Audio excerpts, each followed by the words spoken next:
At my parents' 20th anniversary, Mom joked my sister had a crush on my husband, so he exposed her affair with the neighbor in front of everyone. Family celebrations are supposed to bring people closer, but when my parents invited my husband and me to their 20th wedding anniversary dinner, I didn't feel excitement, I felt dread. Not because I didn't love them, but because of my sister. Anyone would attend their parents' anniversary because it is a family event. However, I have conflicting feelings about going. The major reason I am apprehensive is because of my sister. You know, my younger sister and I have never been very close. Even though we are only 2 years apart, we do not have a deep bond. A lot of this has to do with her feelings for me. She harbors a great deal of animosity, and this has been the case since we were children. When we were little, our parents were really strict, particularly our mother. She spent years in the military, and that mindset was evident in how she raised us. She was constantly pushing us to compete against one another. It didn't matter if it was sprinting to catch the school bus in the morning or attempting to outdo each other on housework. Everything seemed like a competition between the two of us. That wasn't just about achieving your best, it was about outperforming your sister. At first, I thought the competition between my sister and me was not too bad. It could have even been healthy. We were simply kids at first, and a little rivalry was understandable. However, with time, things began to shift. My sister began to slip behind, particularly at school. I was always good in my schoolwork. I had good marks, scored well on tests, and sent home report cards that my parents could be proud of. Unfortunately, this simply made matters worse for Emily.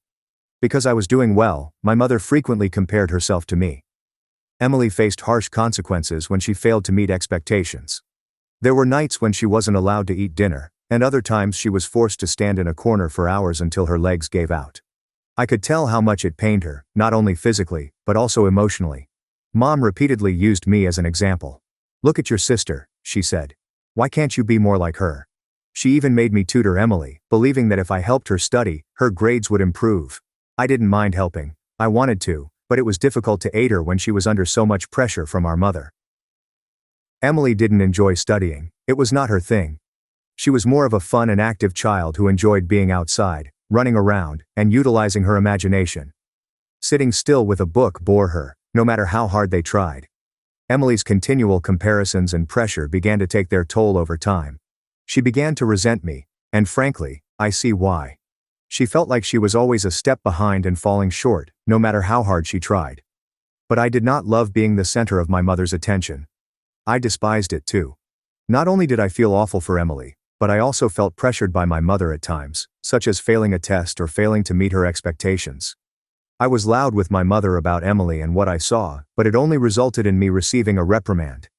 Then, just before I departed for college, something happened that shocked our entire family. Emily did something extreme. She took an entire bottle of sleeping tablets. Fortunately, our parents discovered her in time and brought her to the hospital. Doctors were able to save her. But that moment transformed everything. It was as if someone had taken the blindfold off my parents, particularly my mother. They learned for the first time how much agony Emily had been suppressing, how deeply she had suffered over the years. It took something as terrible, something that could have resulted in catastrophe, for them to recognize the damage that had been building up inside her for so long. After the overdose, things at home changed dramatically. My parents began attending therapy sessions with Emily to better understand what was going on.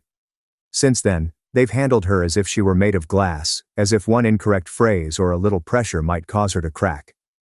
Over the years, I've apologized to my sister several times. I've told her how sorry I am for not being more alert and for not standing up for her when we were younger. I attempted to make things right between the two of us. But even now, so many years later, I feel as if my parents continue to treat her as a child. They're overcompensating for all the trauma they caused her. And I do not think that is a good thing. After high school, when my mother wanted Emily to attend college, my sister threatened suicide again, claiming she couldn't live away from home and didn't need a higher education, so she never got a steady, well-paying job because she didn't have a degree or even high grades. Even when she does acquire a job, she has difficulties retaining it. She eventually loses her job, whether because she misses too much work or clashes with her coworkers. It's like a recurring pattern. My sister still lives at home, does not pay rent, and relies on our parents for everything. Food, bills, daily necessities, you name it. To be clear, my sister does not now have any documented mental illnesses, other than the despair she experienced back then. She attends therapy on occasion, and is now doing well. She is functional. She isn't struggling as much as she formerly did. She actually hangs out with a group of friends. They usually party. It's not exactly a healthy crowd, but at least she's not alone.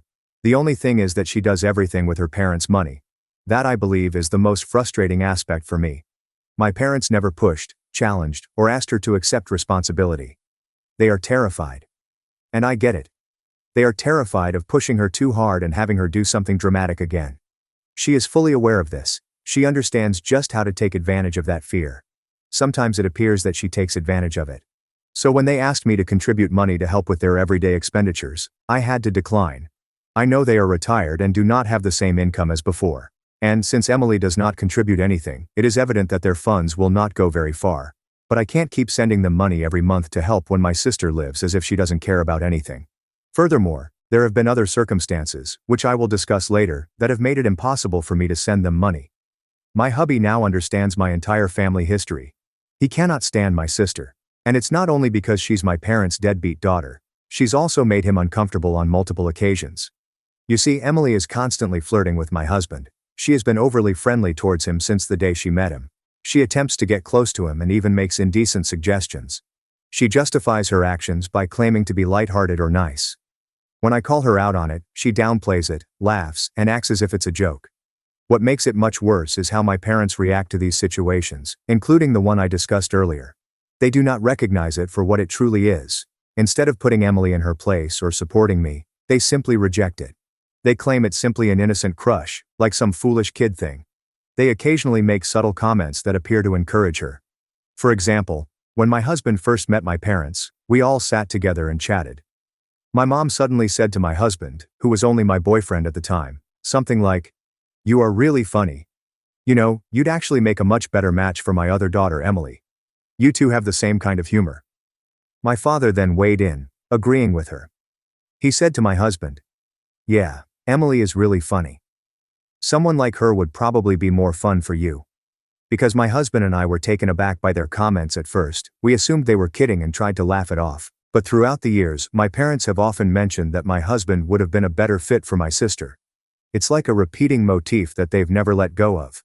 They've repeatedly said, "He's so much more like Emily," or commented on how my husband and Emily had such similar personalities, as if this indicated he chose the wrong kid. Even on our wedding day, shortly before the ceremony, my mother grabbed my husband aside and asked him, "Are you sure you want to marry Marisol?" It was as if she was giving my husband one more chance to back out, hoping he would change his mind and leave. Can you imagine how devastating it was to hear that on our wedding day? I had a huge argument with my parents about it and cut them out of my life at the time. However, they eventually apologized and promised never to speak to my husband in that way again. However, for my sister's subsequent birthday, they went out of their way to have my spouse stand close to her for photos or recordings. My husband simply said no, and we left before the cake was sliced. We knew our parents were not going to change and that this would continue. Following that, my mom attempted to rationalize it by claiming, "My sister has never had a boyfriend, so she's just got a crush on my husband, because he's so handsome, and she likes being around him. That maybe being around him more will help her set a goal to become better and get someone like him for herself." My father is not doing any better. He said things like, "What's the harm in standing next to her for a picture if it makes your sister happy?" We stopped going to family gatherings that included my sister. No birthdays, no parties, nothing. We have fully removed ourselves. My husband and I both stopped visiting our parents. However, my mother urges that we attend this time since she has invited all of my relatives and extended family and does not want me to miss out because people may start asking questions. But I already know what's going to happen because my sister will be there, and neither of us, particularly my husband, wants to go. While that bothers me, I wouldn't have married him if I knew he'd leave me for that loser. It's simply disrespect towards me. However, my husband is uneasy, so we are prioritizing his decision. I wouldn't mind seeing distant relatives who I haven't seen in a long. But none of this is worth it. I'm not writing to ask if I should go, but rather to tell you about my family and get this off my chest, as the invitation has made me reflect on my childhood experiences. Update 1. First, I'd want to thank everyone who responded on my post. With so many posts out there, I assumed no one would read it. My husband mentioned something to me after thinking about my parents' invitation, which prompted me to consider. He argues that if we don't go, my parents will have to come up with an excuse for why I won't be there for their anniversary, and it won't look good. He thinks we should go. And if my sister steps out of line, it will be an excellent opportunity to put them in their place in front of everyone. They would have no reason to tell relatives or friends a different tale later. I am not suggesting that is a bad idea for my spouse, but I am considering it since it may go horribly wrong. Update 2. So, we chose to attend my parents' wedding anniversary, and I think the conclusion is very favorable. Throughout the ceremony, my parents were visibly thrilled to see me. My mother hugged me and told me she didn't expect me to arrive and was relieved that I did. I simply nodded and smiled. Everything was going fine until dinner. We were all sitting at the table catching up and making light chat. Then one of my aunts casually said that all of my cousins were already married or in relationships, with the exception of my sister Emily. She chuckled slightly and asked her, half-jokingly, why she was still unmarried, and whether she was dating someone she wanted to marry soon. My sister simply smiled awkwardly and blushed, as if she were trying to hide something. And then one of the cousins playfully cried, "Come on, Emily, spill. Do you have someone hidden away somewhere?" That's when my mom, without skipping a beat, stated loudly, "Oh, I don't know if she has a boyfriend, but she's got a big crush on her sister's husband." She pointed to my husband and laughed like a 5-year-old girl with a crush on her teacher. My father joined in the laughs and laughed even more. I glared at my mother from where I stood, but she didn't notice. She was too busy laughing and talking to my aunt, telling her about my sister's long-standing crush on my husband. Then, as if that wasn't enough, my aunt turned to my husband and asked him loudly and carelessly, "Do you have any brothers or cousins Emily could date?" Perhaps some of the family chuckled when they heard this. My sister merely stood there, blushing and smiled softly. She did not attempt to stop my parents. She did not attempt to alter the subject. She simply stood there, absorbing the attention as if it were a compliment. I felt heat rise in my face, but I calmed down because we had planned for this. I planned to speak something loud enough for everyone to hear. I wasn't going to wait for a text from a somewhat deaf cousin the next day wondering why I had degraded my parents. I turned to my mother and yelled, "How dare you talk about my husband like this?" The entire table fell silent and began listening. I said to them, "You promised me, both of you, that you wouldn't cross this line again. You swore you would respect our boundaries and stop putting us in awkward situations. But here we are again. You're laughing about my sister having a crush on my husband. You find it funny because you're just as idiotic as she is." Then I addressed the rest of the table, my cousins, aunts and uncles, and said, "Let me ask you a question. How many of you think it's okay for someone to openly say they have a crush on their own sibling's partner, and for the whole family to laugh about it like it's a comedy scene? Do you really think this is normal?" Suddenly, no one had an answer. Then I turned toward my sister. I just let it out. "You've been acting like a pervert towards my husband for years. You flirt with him every time we're together. You send him text messages late at night, even though he's never responded and has begged you to stop. You attempt to stand too near to him. And you touch him when he's visibly uncomfortable. And you act like it's all a joke." My sister's face dropped instantly. I looked around the table and asked, "And you all think this is funny? Do you really think it's okay for someone to act like this towards their sister's husband?" I turned to my parents and asked them, "And you too? How many times have you made comments about how my husband and Emily would make a great couple? You've been doing this for years. You even said things like that on our wedding day. Do you realize how sick that is? How incredibly disrespectful it is, not just to me, but to my husband?" Everyone remained utterly silent. I was also upset with my aunt for agreeing to my mother's joke. I stared her straight in the eye and inquired, "Would you ever say these kinds of things about your own daughter's partner? Would you tell your son-in-law he'd be a better match for someone else in the family?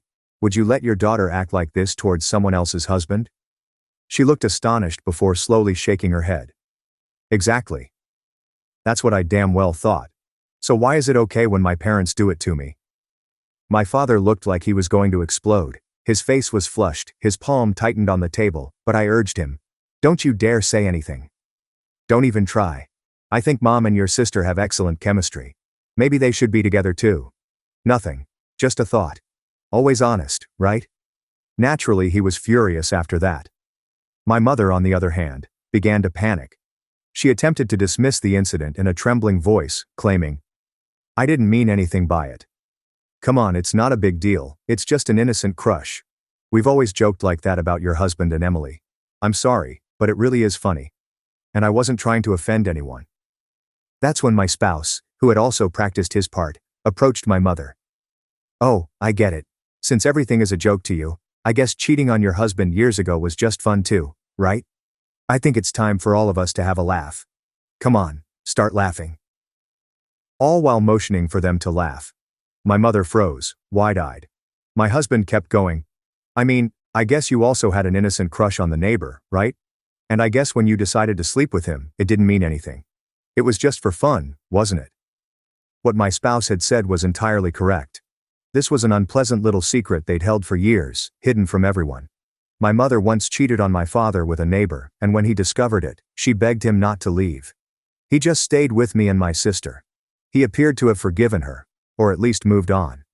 But my husband knows the truth since I told him. He has kept it a secret for many years. But before we went to supper, he asked whether it was okay for him to use all of this to defend himself. And my response was, "You are free to use any ammunition you want." My mother recovered from her disbelief and immediately began cursing at my husband. She wasn't joking anymore. She yelled at my husband, saying he had no right to toss something in her face and had crossed the line. My father also defended my mother, describing my spouse as disrespectful and extremely low, but I was also planning to defend my husband. And I told them, "You crossed the line the moment you turned my husband into the punchline of your weird jokes. The moment you kept defending Emily like she was a harmless child when she has been making my husband uncomfortable for years. It's pretty creepy that a big girl like Emily has a crush on her brother-in-law. She's not a kid. She's a damn grown semi-functional adult who should become completely functional with a wake-up call. I don't know, maybe a kick in the pan." My mother began crying in front of everyone in an attempt to win sympathy points, as if she were the victim now, because here was a bad daughter, me, yelling at her and telling her some truths. But people continued thinking about what she had said, combined with the fact that my mother had cheated on my father. Finally, Emily opened her mouth, yelling at me for spoiling the celebration. "You always act like you're the victim," I told her. "None of this would be happening if you hadn't started it. You sat there like a seal, waiting for its fish, while you let Mom announce your crush on my husband like it was a joke. You didn't say a word to stop it. You blushed like a schoolgirl watching the quarterback walk through the halls. All that was missing was you twirling your hair with your fingers. Are you mad at me? Well, damn right, because your anger matters less than nothing to me." She responded, "Oh, please. You always act like the victim. Nobody said anything that bad." While my parents and Emily continued to fight and blame each other, my husband and I decided to leave. The ranting didn't appear to be going to stop anytime soon, and we'd already completed our task. What was the point of sticking there any longer? My parents and sister were determined to stick to their version, even if everyone else had heard everything. I just calmed them down and told them, "It's over. Don't you dare contact us unless you grow up and are ready to accept responsibility. If that doesn't happen, don't call us when one of you dies." That was it. Family members began sending mainly supportive notes. Even my aunt apologized for not saying anything when my mother mentioned my husband. In the end, everything ended out better than I anticipated. So, I have to confess my spouse was correct. It's a good thing you yanked the Band-Aid off at once. Update 3. Everything has been uncomfortably silent. I do not know. I expected to receive more calls from my folks. Only a couple of calls went to voicemail, but as far as I know, they are so humiliated that they don't want to say anything that will aggravate the situation.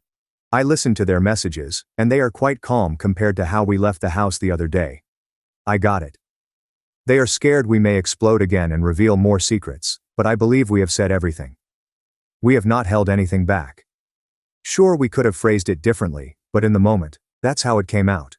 For example, my husband intended to remark, "My sister was a loser." He would never consider dating, but in the heat of the moment, he forgot and only remembered what was important. Talking about my mother's infidelity.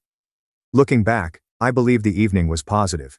We had to stop at a fast food restaurant after leaving because we hadn't eaten much all night, but we had a fantastic time discussing it over some burgers and fries. Update 4. Almost 6 months have passed since my last update, and there are a few things worth addressing. First and foremost, despite breaking off all contact with my sister and repeatedly warning her, Emily has sent weird and unwanted love letters to my husband. Even when we threatened to involve the police, she didn't seem to care. We needed to take more action later. Then, about a month ago, my husband and I received some amazing news. We're expecting a child. We were overjoyed and spread the good news on social media. This was definitely a mistake, as things took a scary turn earlier this week. When my husband arrived home from work, he was surprised to discover Emily sitting on our porch, waiting for him. She began to get up as soon as she noticed him. He immediately felt unsafe, so he hurried to his car and began driving away, while she dashed towards the car and begged him to stay and talk to her. I can't imagine how terrified he must have felt in that moment. He called and I dashed home as quickly as I could. We both contacted the police right away. And because we already had reports against her for the weird letters, it wasn't difficult to get her locked up for a few days until my parents released her on bail. But she still has to go to trial. Our lawyer had also filed for a restraining order against her, which was still being processed when she arrived at our house. We also spoke with our lawyer, and while we can press charges against her and testify in court, we were curious how much a criminal trial against my sister would cost. He informed us that if my parents pay for a lawyer, it may cost between $10,000 and $20,000 to defend her. However, if they hire an expensive lawyer, the cost might be significantly more. That provides us some peace of mind, because even if Emily does not receive a severe term, my parents will have to pay substantial legal costs. With a retirement income and Emily not contributing anything to the household, the financial load will be significant. It sounds vindictive, but if Emily remains in romantic emo mode after the party and refuses to accept no for an answer, and my parents do nothing, then justice, or the expense of it, will take care of things. These things take time, but I pledge to provide updates as they occur. Update 5. We've been parents for so long that I promised I'd return, and here I am, with far more to write than I expected. We weren't afraid to address some people's queries since, immediately after receiving the restraining order, which was obtained soon after the prior event for obvious reasons, Emily attempted to approach my husband again and violated the order. This resulted in my parents losing their bail money. That is the first thing. The second factor was that Emily lost her trial. Although I don't know how much my parents spent, I do know she didn't have a public defender and they had to pay, which didn't help because Emily ended up serving a 6-month sentence between pre-trial and post-trial, as well as mandatory court-ordered therapy for as long as needed. Third, my parents got divorced. You know how some people grow a backbone when they are pushed to their limits? My father finally found the strength to divorce my mother. Apparently, the humiliation of everyone in town knowing he had been cheated, combined with the financial burden and public embarrassment caused by Emily's behavior, was too much. My mother has custody of Emily, but not in the usual sense because she is not a minor and she has taken her to live with her. They'd both returned to work since, between Emily's legal issues and the divorce, neither of them could afford to live solely on savings. Imagine if I had listened to those who believed I had done enough with the dinner and that not dropping the charges against Emily was too vindictive of me. I do not feel the same way. Fourth, the family has been ignoring them. They've demonstrated this by not lending money during the trial, or unfriending and blocking them on social media. Fifth, social media has played a key role in this, as it has not been us. But let's just say everyone in town knows who my parents are now and who Emily is. That is why they have had such a difficult time renting after losing their home between the trial and the divorce. My father has relocated out of state, while my mother has just moved a few towns further away, because the court has ruled that Emily cannot leave the state. Sixth, nothing much except that life is considerably happier. Emily may appear to be a threat because she is still around, but she is subject to a restraining order and has a criminal record. Not even she is stupid enough to attempt to spend extra time in prison. Seventh, it's time for additional thank yous and hellos while I'm still enjoying motherhood. At Thanksgiving, my stepbrother called me a burden. 6 weeks later, he was begging on my porch as police checked the papers. Last Thanksgiving my stepbrother called me a burden in front of our family. By New Year's he was hauling trash bags through the snow, evicted, by me. If that sounds like the end, it was only the beginning of what Nathan set in motion. He used to yell at me if I sat on the couch, "Move. That's my spot." If I measured out cereal for myself, he'd accuse me of using too much milk, explaining that our mom buys it for the whole family. He would sneak snacks from my snack bag and watch too much TV. If I dared to protest, he would reply that I was glad they let me live there. Our parents were of little assistance. Just saying, "Kids will be kids," would be enough to keep them from taking a stand. When it came to making me feel uncomfortable, Nathan was a master. Whenever he became angry, he would bring up the fact that I wasn't actual blood, and if I ever outperformed him academically, he would accuse me of cheating. Go ahead and enter adulthood. While Nathan swung between dead-end employment and sofa surfing, I remained put to finish college. My dad, ever the saint, allowed Nathan to return to our house after his mom passed away so he could get back on his feet. That short-term stay was for 4 years. Over the course of those 4 years, he treated the apartment like a flop, failed to contribute to groceries, and failed to pay rent. Pizza boxes and beer cans would be scattered all over the floor 3 hours after I finished cleaning the kitchen. My laptop, headphones, and even outerwear would all end up in his hands without my knowledge or consent, and he would either return them damaged or with a cigarette scent. Relax. You didn't even buy this house. You're just lucky Dad lets you stay here." It was quite the statement from an adult who hadn't paid a bill in years, telling me I was lucky. Next was Thanksgiving of last year. Nathan had promised my dad he would help with dinner prep, but he had completely forgotten, so by the time our entire extended family showed up, tensions were high. Nathan decided to make one of his signature digs in front of everyone when my aunt and I were in the kitchen bringing out trays of food. He added with a grin, "Must be nice being the family freeloader. You've been living off Dad since you were born." I froze. After a brief hush, he refused to apologize and instead reaffirmed his position. The word burden struck me like a ton of bricks. "What? It's true. You've never had to make it on your own. You're basically a burden." That wasn't only cruel, my entire family would see my public shaming. My aunt gave me the "don't react" look, my dad clenched his jaw, and my wife's face fell. However, a part of me finally gave out. At that moment, I remained silent. I simply maintained an air of courteous hostess, ate my dinner, and grinned tightly. Still, I had plans in my head. Here's something Nathan was unaware of. I was to inherit the family home from my dad when he downsized. I had a perfect plan to accelerate time, and the house in question was not Nathan's, nor was it ever going to be. During the subsequent 3 weeks, I assisted my dad in listing the house. We were able to locate an ideal studio apartment for him. Also, I discovered a house that would be completely within my budget, with the money I have saved and what I will receive from my mom's estate. Having a basement apartment as part of a duplex was the icing on the cake. Until the day of the house sale's closing, I kept everything from Nathan. My dad told me he was selling the house and leaving. After then, Nathan's face turned white. He inquired, "What about me?" with the innocence of a child whose sense of playtime has suddenly been hit. "You'll need to look for another place," Dad whispered softly. "We gave you 4 years to save up." An explosive Nathan ensued. "You're just kicking me out. This is my home too." I intervened at that point. "Actually, it never was. But hey, I did buy a place. There's a basement apartment. If you want to rent it from me, we can talk." A sneer crossed his face. "Why would I pay you rent?" "Because everywhere else requires it," I responded. He became angry and walked off, claiming he could never live here. But when he saw his credit score, the truth hit him hard. He was unpopular with landlords. The question of whether the basement was still available was asked by someone 2 weeks later. I consented, but I drafted a legally binding lease that included the following terms: non-smoking indoors, no loud parties, and the first and last month's rent due in advance. He obviously signed it with the intention of bribing or bullying me into being lenient at a later date. In the first month, his payments were prompt. Excuses followed. I remained rigid as she explained, "My check hasn't cleared yet." She went on to explain, "I had some unexpected expenses.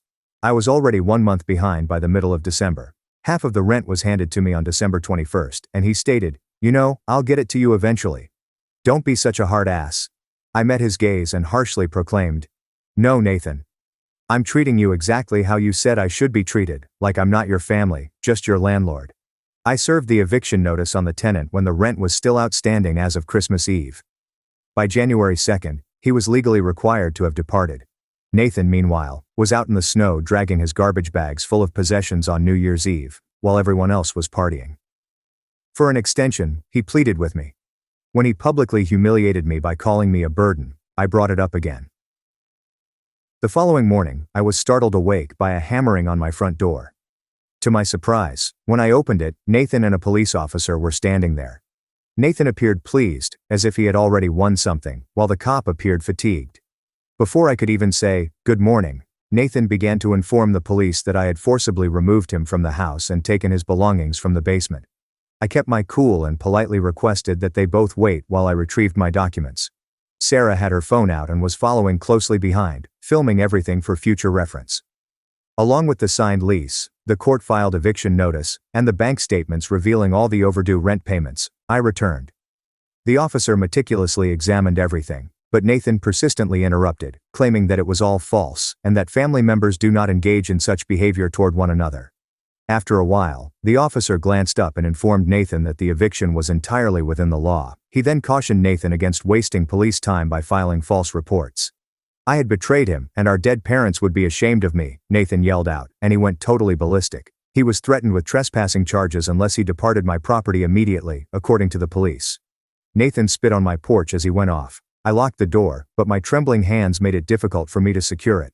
As Sarah and I sat on the couch, she wanted to know whether I was all right. However, I was unable to respond as I knew this was only the start. As Nathan left, we witnessed him topple our trash cans on the TV, which was recorded by our security cameras. Uncles, aunts, cousins, and everyone else started texting and calling me non-stop 3 hours later. According to Nathan's Facebook post, he was assaulting a family member who was going through a crisis and that I had made him homeless as an act of revenge. I was able to change the locks while he was at work and discard his possessions in the snow. My aunt texted me screenshots of his sad narrative. Some people even went so far as to say, "How could you do this to family? Karma will get you," and I didn't even have to defend myself. My dad had seen the posts before I even phoned him. Despite his assurances that he would support me, he later informed me that Nathan had phoned him in a distressed state, threatening to harm himself unless I allowed him to return to our home. I could tell Nathan was using every manipulative tactic in his toolbox because Dad sounded terrified. I went to work the following morning, but I was completely distracted. After noticing that I had been glued to the same spreadsheet for the past hour, my supervisor inquired as to my well-being. My thoughts kept returning to Nathan's threats, so I merely mentioned family troubles and attempted to return to my work. The phone rang while I was eating lunch, and it was my upstairs tenant informing me that 3 hours earlier, at 3 o'clock in the morning, Nathan had been trying to get into the building by banging on the doors. Repetition of this would cause her to terminate her lease, she said. Inside, I was freaking out because I couldn't risk losing a tenant, so I apologized and said I'd take care of it. When I got home from work early, I saw my front lawn in a state of complete chaos. Debris from Nathan's previous possessions, including shattered furniture, tattered clothing, and open trash bags full of rubbish, floated about. A piece of red splattered cardboard bearing the words, "Heartless," was smack dab in the center. While standing about, my neighbors whispered to each other and took pictures. I attempted to shrug off the curious looks as I waited on my porch and made another 911 call. While I was giving my statement, the identical officer from earlier that day walked up and photographed everything. After assuring me that a restraining order would be appropriate, he gave me the necessary forms to submit to the court. The officer informed me that Nathan was likely hiding somewhere, but I still wanted to know if they had any luck finding him. Sarah proposed that we get some luggage and spend a couple nights in a hotel that night until things settled down that night. I stood firm in my refusal, refusing to let Nathan force me out of the house I had fought so hard to purchase. We made a compromise the same night. We ordered additional security cameras and had a locksmith alter all the locks. After 2 days, I made the 40-minute drive to the downtown courtroom to file the necessary paperwork for a restraining order. Behind the glass pane, the clerk began entering my information into her computer while I stood there, perspiring despite the chilly temperature of the facility. In addition to returning a copy, she informed me that the hearing would be held in 3 to 4 weeks, and that I would receive a notice in the mail containing the precise date. Afterwards, when I sat in my car and checked my phone, I discovered that Nathan had gone on another Facebook tirade, accusing me of stealing his home and claiming that my jealousy was the reason I was attempting to ruin his life. High school students who were unaware of the full context were quickly joining his cause and accusing me of being cold-hearted in the comments section. I hadn't seen my dad in years, and he looked exhausted when he came up at my door that afternoon. Martin, Nathan's biological father, messaged him on Facebook after viewing all of Nathan's posts, he told me as he sat down at my kitchen table. It seemed like weird timing for Nathan's biological father to turn up suddenly, after all these years, so I pondered what Martin's message actually meant. After 4 years with his step-family, why didn't Nathan seek advice from his biological father? Martin had withdrawn from Nathan's life for nearly 2 decades, but all of a sudden, he was eager to lend a hand and find out the truth. According to Dad, Martin was very irate and was demanding my address, which Dad flatly refused to give him. When I arrived at work 3 days later, I noticed that my designated parking area was obstructed by Nathan's battered Honda. He was smoking a cigarette while sitting on the hood of the vehicle. Staying in my car with the doors locked, he approached and began pounding on my window, requesting that I end the eviction and allow him to return. He said that I owed him anything since we were related, that he was stuck in the middle of winter with nowhere else to go, and that I was essentially attempting to murder him. In the midst of his yelling and kicking my car door, which would later incur a $300 repair bill, I contacted the building's security via my cell phone. Within 5 minutes, 2 security officers arrived and forcibly removed Nathan from my vehicle as he continued to yell that I was a monster for abandoning my loved ones. They helped him to his vehicle and waited outside as he drove away. However, he yelled out the window that the ordeal was far from finished. An hour later, in his office, My supervisor asked whether I was okay after security briefed him on the situation. I gave him the paperwork for the restraining order and gave him a brief explanation of what was happening as he nodded and took notes. He assured me he got it, but he wanted me to inform him if anything else went wrong on the job, citing the company's safety regulations. About 15 days after I had retained Vanessa Smith Moore, a real estate attorney, to manage the eviction proceedings, I was having breakfast when her phone rang. According to what she told me, Nathan had complained to the city about the unsafe condition of the apartment in the basement, citing various code breaches. I needed to make sure everything was up to code because an inspector was coming next week to check the property. If it wasn't, I could be fined. Using a fine-tooth comb, I spent the whole weekend correcting every little issue I could find in the basement flat. Sarah was a great assistance in organizing the paperwork that showed the most recent inspection date and the various permits that were on file for the flat. She helped me fix every broken light bulb and loose screw while muttering something about how Nathan was ruining our life and how she wished he would just go. I tried not to appear anxious as I trailed behind the inspector on Monday morning at 8 o'clock as he arrived with a clipboard and began going over everything. All the smoke and carbon monoxide detectors were tested, as were the electrical outlets, the plumbing beneath the sink, and the distance between the stair railings. His sole discovery was a loose railing on the stairs, which I promptly tightened with my drill. He sounded irritated that he had wasted his morning on what was obviously a vengeance complaint as he watched, and he brought up the fact that someone had been contacting the city inspector's office over this property on multiple occasions. It was strange because my Aunt Claire and I generally only spoke at family events, so her unexpected call that evening was somewhat strange. According to her, she had been stalking Nathan on Facebook and had captured screenshots of all of his posts, including the ones in which he threatened to harm me upon occasion. During our childhood, she informed me that she would testify at the restraining order court regarding Nathan's history of bullying and manipulation.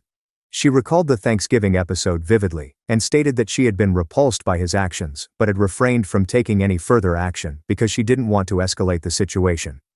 I had never met or spoken to Martin Lawson before, but 2 days later I received a call from an unfamiliar number. When I answered, it was Nathan's biological father. He wanted to set up a time to drop over because Nathan was now staying with him and needed to retrieve his stuff from the downstairs flat. We could arrange for the collection of any goods to be supervised by police through our lawyers, I informed him, and Nathan was informed that the property was off limits owing to the pending restraining order. After Martin became furious and accused me of being harsh, I simply reiterated that we needed to follow the correct procedures and ended the call.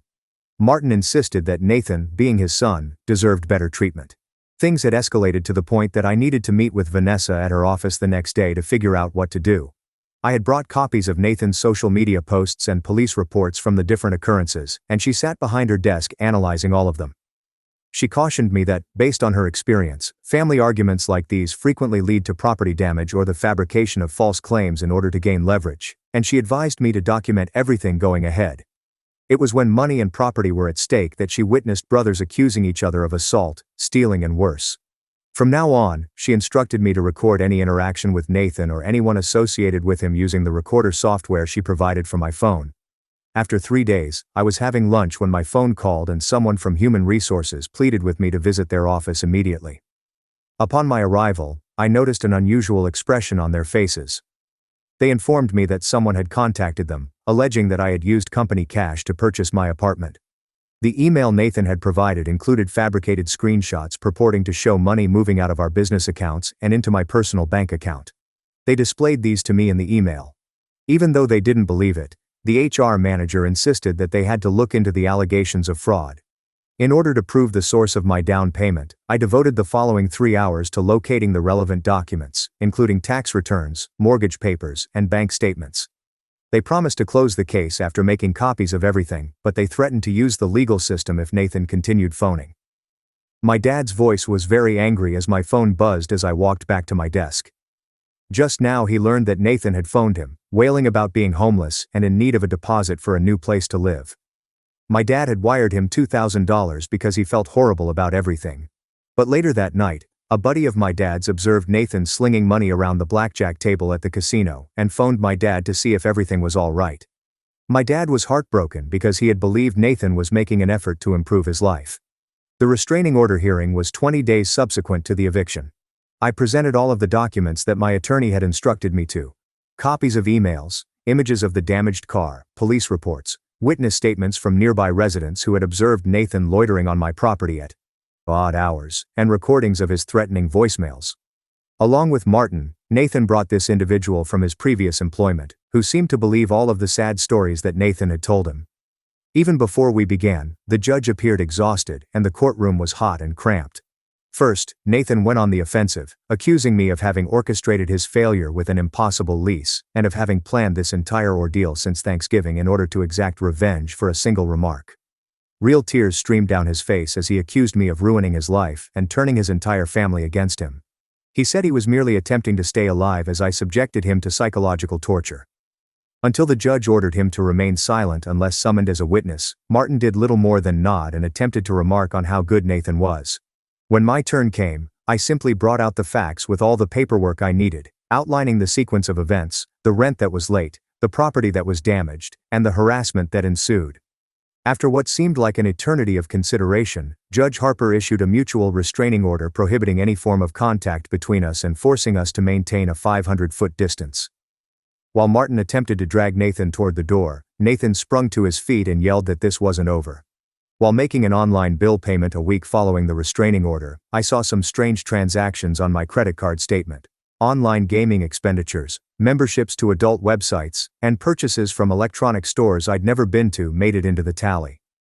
Now I realized that Nathan had been a resident of our home for 4 years, giving him ample opportunity to access my wallet and any correspondence including my credit card details.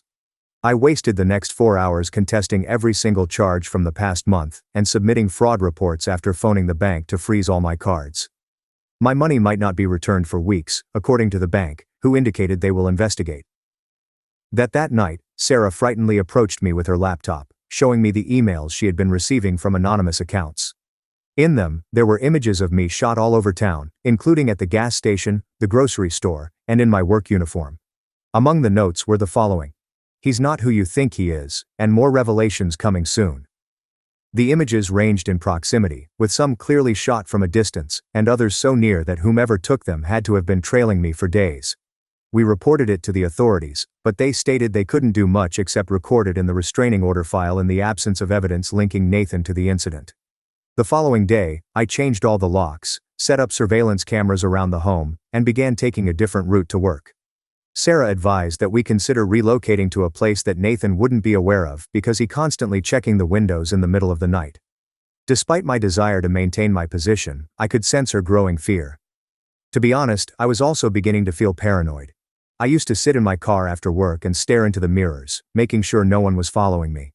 I would also check the rearview mirror for anyone else who could have been following me, all the while wondering if Nathan had sent them or was watching from a nearby location. I was getting so exhausted from constantly checking behind me that I couldn't sleep. As a result of someone accusing her of being involved in a family fraud plan with me, Claire had to defend herself before a professional review board. She called me nearly in tears to tell me this. It would be like showing up to graduation without having turned in any of your report cards if Martin decided to call and play intermediary after being away for 20 years. Dude, you need to work on your timing. Even if the accusation of fraud was entirely false, Claire's job as a nurse could be jeopardized. I knew Nathan wasn't going to stop after me. He was going after anyone who had sided with me, and I had no clue who or what he would do next. I began searching for local private investigators that night since I couldn't get to sleep. I contacted one that had excellent reviews first thing in the morning when I located one. Jim, the man, claimed to have completed extensive background checks and was available to begin immediately for $500. I met him at a downtown coffee shop and gave him Nathan's complete name and the limited information I had. Jim returned my call 3 days later, this time carrying a large folder full of paperwork. In the last 6 years, Nathan has been forcibly removed from 3 separate apartments. Because of his history of harassment and threats, 2 of his ex-roommates sought restraining orders against him. He had allegedly stolen credit cards from an ex-girlfriend's residence, according to one account. Additionally, Jim discovered in Nathan's court records that he was subject to numerous judgments and owed thousands of dollars in outstanding loans. Sarah contacted me from her house, sounding distressed, while I was trying to make sense of everything. An envelope was discovered concealed between several photographs as she combed through old photo albums in search of images for a family project. Included in it was a letter that Nathan's mom had written to my dad in the weeks leading up to her passing. The letter alerted Dad to Nathan's problematic tendencies and brought up the fact that he had sought treatment for anger management but had declined to continue. In her letter, she pleaded with Dad to exercise caution because she was afraid he would do something bad after she left. Sarah quickly snapped pictures of the letter and sent them to me via text. When Jim called again 2 days later, the news was even worse. He found 3 credit card applications using Martin's address that were in my name, as he had been keeping tabs on Nathan's actions. One application had previously been authorized for a $10,000 maximum, and the others were still pending. For the remainder of that day, I was compelled to contact credit reporting agencies and submit fraud reports. There was an increase in correspondence by phone because I had to block my credit. As I awoke the following morning, my father appeared at my door, as if he had suddenly aged 10 years. Seated at my kitchen table, he sobbed as he informed me that Nathan had been relentlessly contacting him. Just the other day, Nathan would have threatened suicide if his dad hadn't intervened. One moment he would be yelling about how his dad had ruined his life. As he handed me his phone, which had a mountain of missed calls and terrible texts, my dad's hands quivered. Changing his number was on his mind, but he felt bad about ignoring Nathan entirely, he added. I brewed him a cup of coffee, and we spent the next hour discussing our alternatives. My upstairs tenant had a notification when they knocked on my door that afternoon. She loved the flat, but the constant drama and worries about her safety were too much. Neighbors had informed her about the restraining order scenario, and she had seen police officers here on several occasions. Moving in with her sister was her reason for giving her 30-day notice. She had already decided to leave, despite my best efforts to persuade her to remain. It would be difficult to continue making mortgage payments if I were to lose that rental income. I had a restraining order against Nathan, yet he still managed to ruin my financially. 2 nights later, Jim gave me another ring, this time with some major news. After I brought up the strange occurrences on my property, he proceeded to install surveillance cameras in the area. On 3 separate occasions that week, the video captured Nathan entering my property at 2 a.m. The 500-foot restraining order barrier was plainly within his reach. The best footage clearly showed him stealing mail from my mailbox. According to Jim, I should just go to the police with the flash drive that had all of the information. The following morning, I went to the station by car and requested to speak with the officer who had dealt with my restraining order matter. After viewing the film, she wasted no time in bringing fresh allegations of mail theft and violation of protective order. Within 24 hours, she claimed, they might use this evidence to obtain an arrest warrant. Since the credit card applications showed that Nathan had been staying at Martin's, I provided it to her. Indeed, later that night Martin yelled into the phone to get my attention. Police, he added, had been pounding on his door in search of Nathan, and now his neighbors suspected him of hiding a criminal. He said I was hunting after a disturbed young man who needed assistance.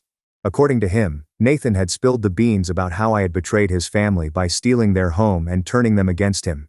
If I did not cancel the police report, Martin threatened to sue me for harassment. I ended the call after informing him that Nathan was carrying out credit card theft using his address. I dozed off that night, taking note of every sound emanating from the house. Along with me, Sarah tossed and turned, flinching at the sound of the floor's creaks. I couldn't help but keep checking the locks and peering out the windows, paralyzed with fear that Nathan may lose it and attack. I still didn't feel secure, even after installing a security system and new deadbolts. Our hearts were beating at 3 a.m. when an automobile outside backfired, and we both jumped out of bed.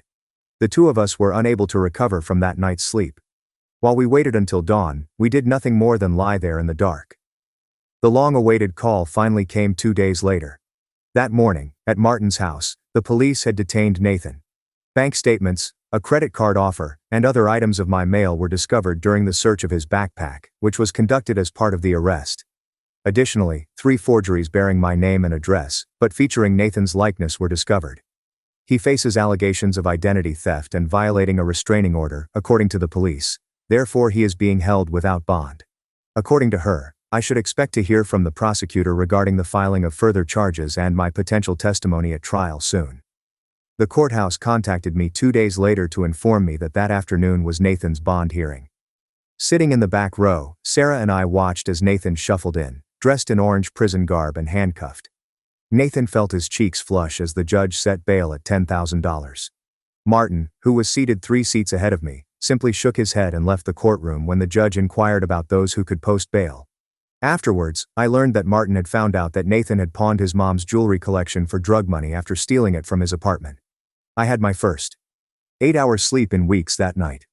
The following morning, Vanessa contacted me and showed up at my flat bearing a bundle of paperwork. Receipts and repair estimates were sprawled out on my kitchen table as she began to circle numbers. According to her, our civil case was strengthened by Nathan's arrest. She was planning to sue him for a number of reasons, including the damaged windows, the spray paint damage, the 3 months of rent she lost from the upstairs unit, the cost of credit monitoring services, and her emotional distress. Nearly $40,000 was the grand total.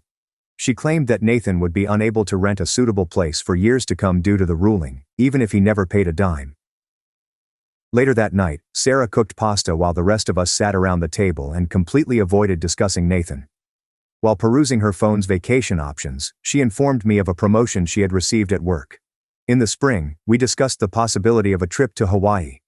After 6 weeks of non-stop anxiety, it was strange to have a casual discussion. For once, my shoulders were truly at ease. Nothing happened for 3 weeks. On day 50, I returned to work full-time without fidgeting with my phone every 5 minutes, or bouncing at the sound of a knock on the door. My boss took me aside and told me she'd seen that I'd been paying more attention recently. At lunch, my co-workers were curious about what had happened, and were quick to offer anecdotes about their own wild families. The sister of one lady attempted to set fire to her garage, while the brother of another man had twice stolen his identity. As a result, I felt less isolated. During the middle of the day, Claire forwarded me images taken from a Victims of the Justice System Facebook page, where Nathan had somehow managed to post while incarcerated. He insisted that he was a political prisoner and that he had been betrayed by his own family and crooked police officers. Some people were so convinced that they offered to wire funds to his commissary account. A caring individual expressed her intention to establish a GoFundMe in support of his legal representation. Vanessa has been notified of everything. When I checked my caller ID the following morning, I saw that it was a collect call from the county jail. Swift and furious, Nathan's voice resounded before I could end the call, accusing me of destroying him for no reason and promising to pay it forward once he hung up. His call was abruptly ended after 15 seconds by the program. I reported the threat by calling the police station, my voice trembling with fear. The corrections officer assured the caller that they will check the taped call right away. They phoned back within 3 hours to report that Nathan had violated the rules by using another inmate's phone time. Nathan was prohibited from using any electronic devices for a period of 90 days as they added charges of witness intimidation. Sipping coffee on my back porch, my dad dropped by that weekend. When he put down his mug, his hands trembled slightly, and he appeared older than I'd ever seen him. In order to discuss Nathan's manipulation of him throughout the years, he informed me that he had scheduled a session with a therapist. He expressed regret for not standing up to Nathan and for failing to protect me from him when we were children. He further claimed that Nathan had been pilfering his money and credit cards without his knowledge or consent. Before, he had been too ashamed to confess. On the 62nd day after that, I was showing the upstairs flat to someone who might rent it out. The man was a former police officer who took pleasure in the installation of surveillance, cameras and stronger locks. Knowing the facility was well protected, he remarked, made him feel safer. In a matter of days, he had completed his application and passed the background check. Even if he's already in prison, why does Nathan insist on making matters worse for himself? When you're already facing serious charges, it seems like a weird choice to steal another inmate's phone time to threaten someone. Martin, who appeared anxious, showed up at my door just as I was going over the paperwork for his lease. I have a proposal, he added. In exchange for his removal from my case, he threatened to testify against Nathan in any legal or criminal proceedings. Later, he confided in me that Nathan had a long history of stealing from him, including his mother's jewels, as well as his social security information for opening credit cards and forging checks. He could confirm everything with his bank accounts and receipts from the pawn business. Immediately after receiving Martin's stack of papers, I summoned Vanessa to my living room, where we spent some time reviewing them. Pawnshop records from the days immediately following his mother's death revealed pieces of jewelry that matched hers. Despite Nathan's best efforts to imitate Martin's signature, his handwriting was clearly visible on the counterfeit checks. As he presented us with the credit card statements for accounts that he never created, all of which were maxed out with cash advances, Martin's hands trembled. Vanessa documented the event with photographs and promised to have Martin testify as a witness. According to Martin, this was something that Nathan had done to at least 3 of his cousins and an uncle throughout the years, but nobody was willing to come forward because they were ashamed. Sarah thought it would be a good idea to join a support group for families dealing with toxic relatives when she saw me looking at the ceiling that night. Despite my reluctance, she proceeded to schedule the appointment. The following week, 8 of us sat in a church basement and listened to tales that were all too familiar. In order to get insurance money, the brother of one woman burned down her garage. His identity had been taken 6 times by another man's sister.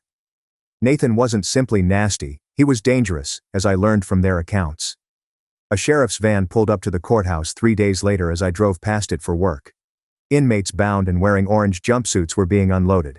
With his ankles linked, Nathan shuffled to the 3rd spot in line. Through my windshield, we locked gazes, and he halted his stride.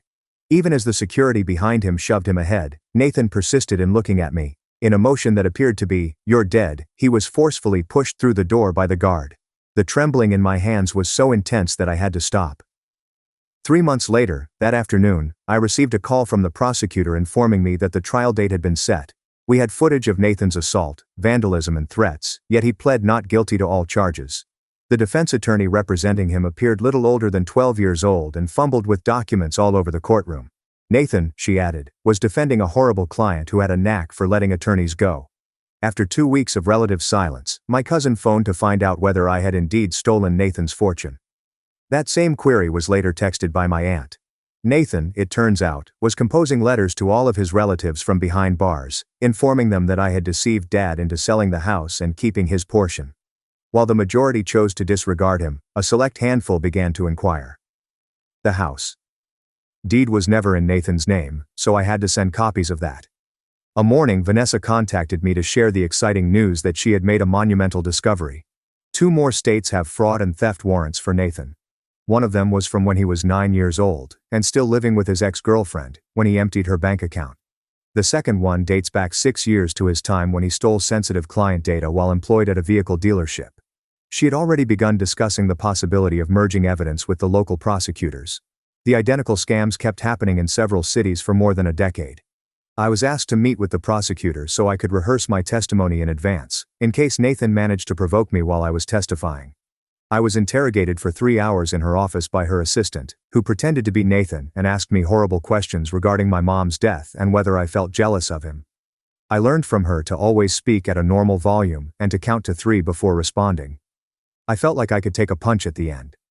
At the same time, Officer Grant, a retired police officer, moved onto the 2nd floor of my duplex. He returned from searching several databases for Nathan's name with a worried expression on his face. He produced documents that dated back 16 years, which included 2 restraining orders and a stalking arrest.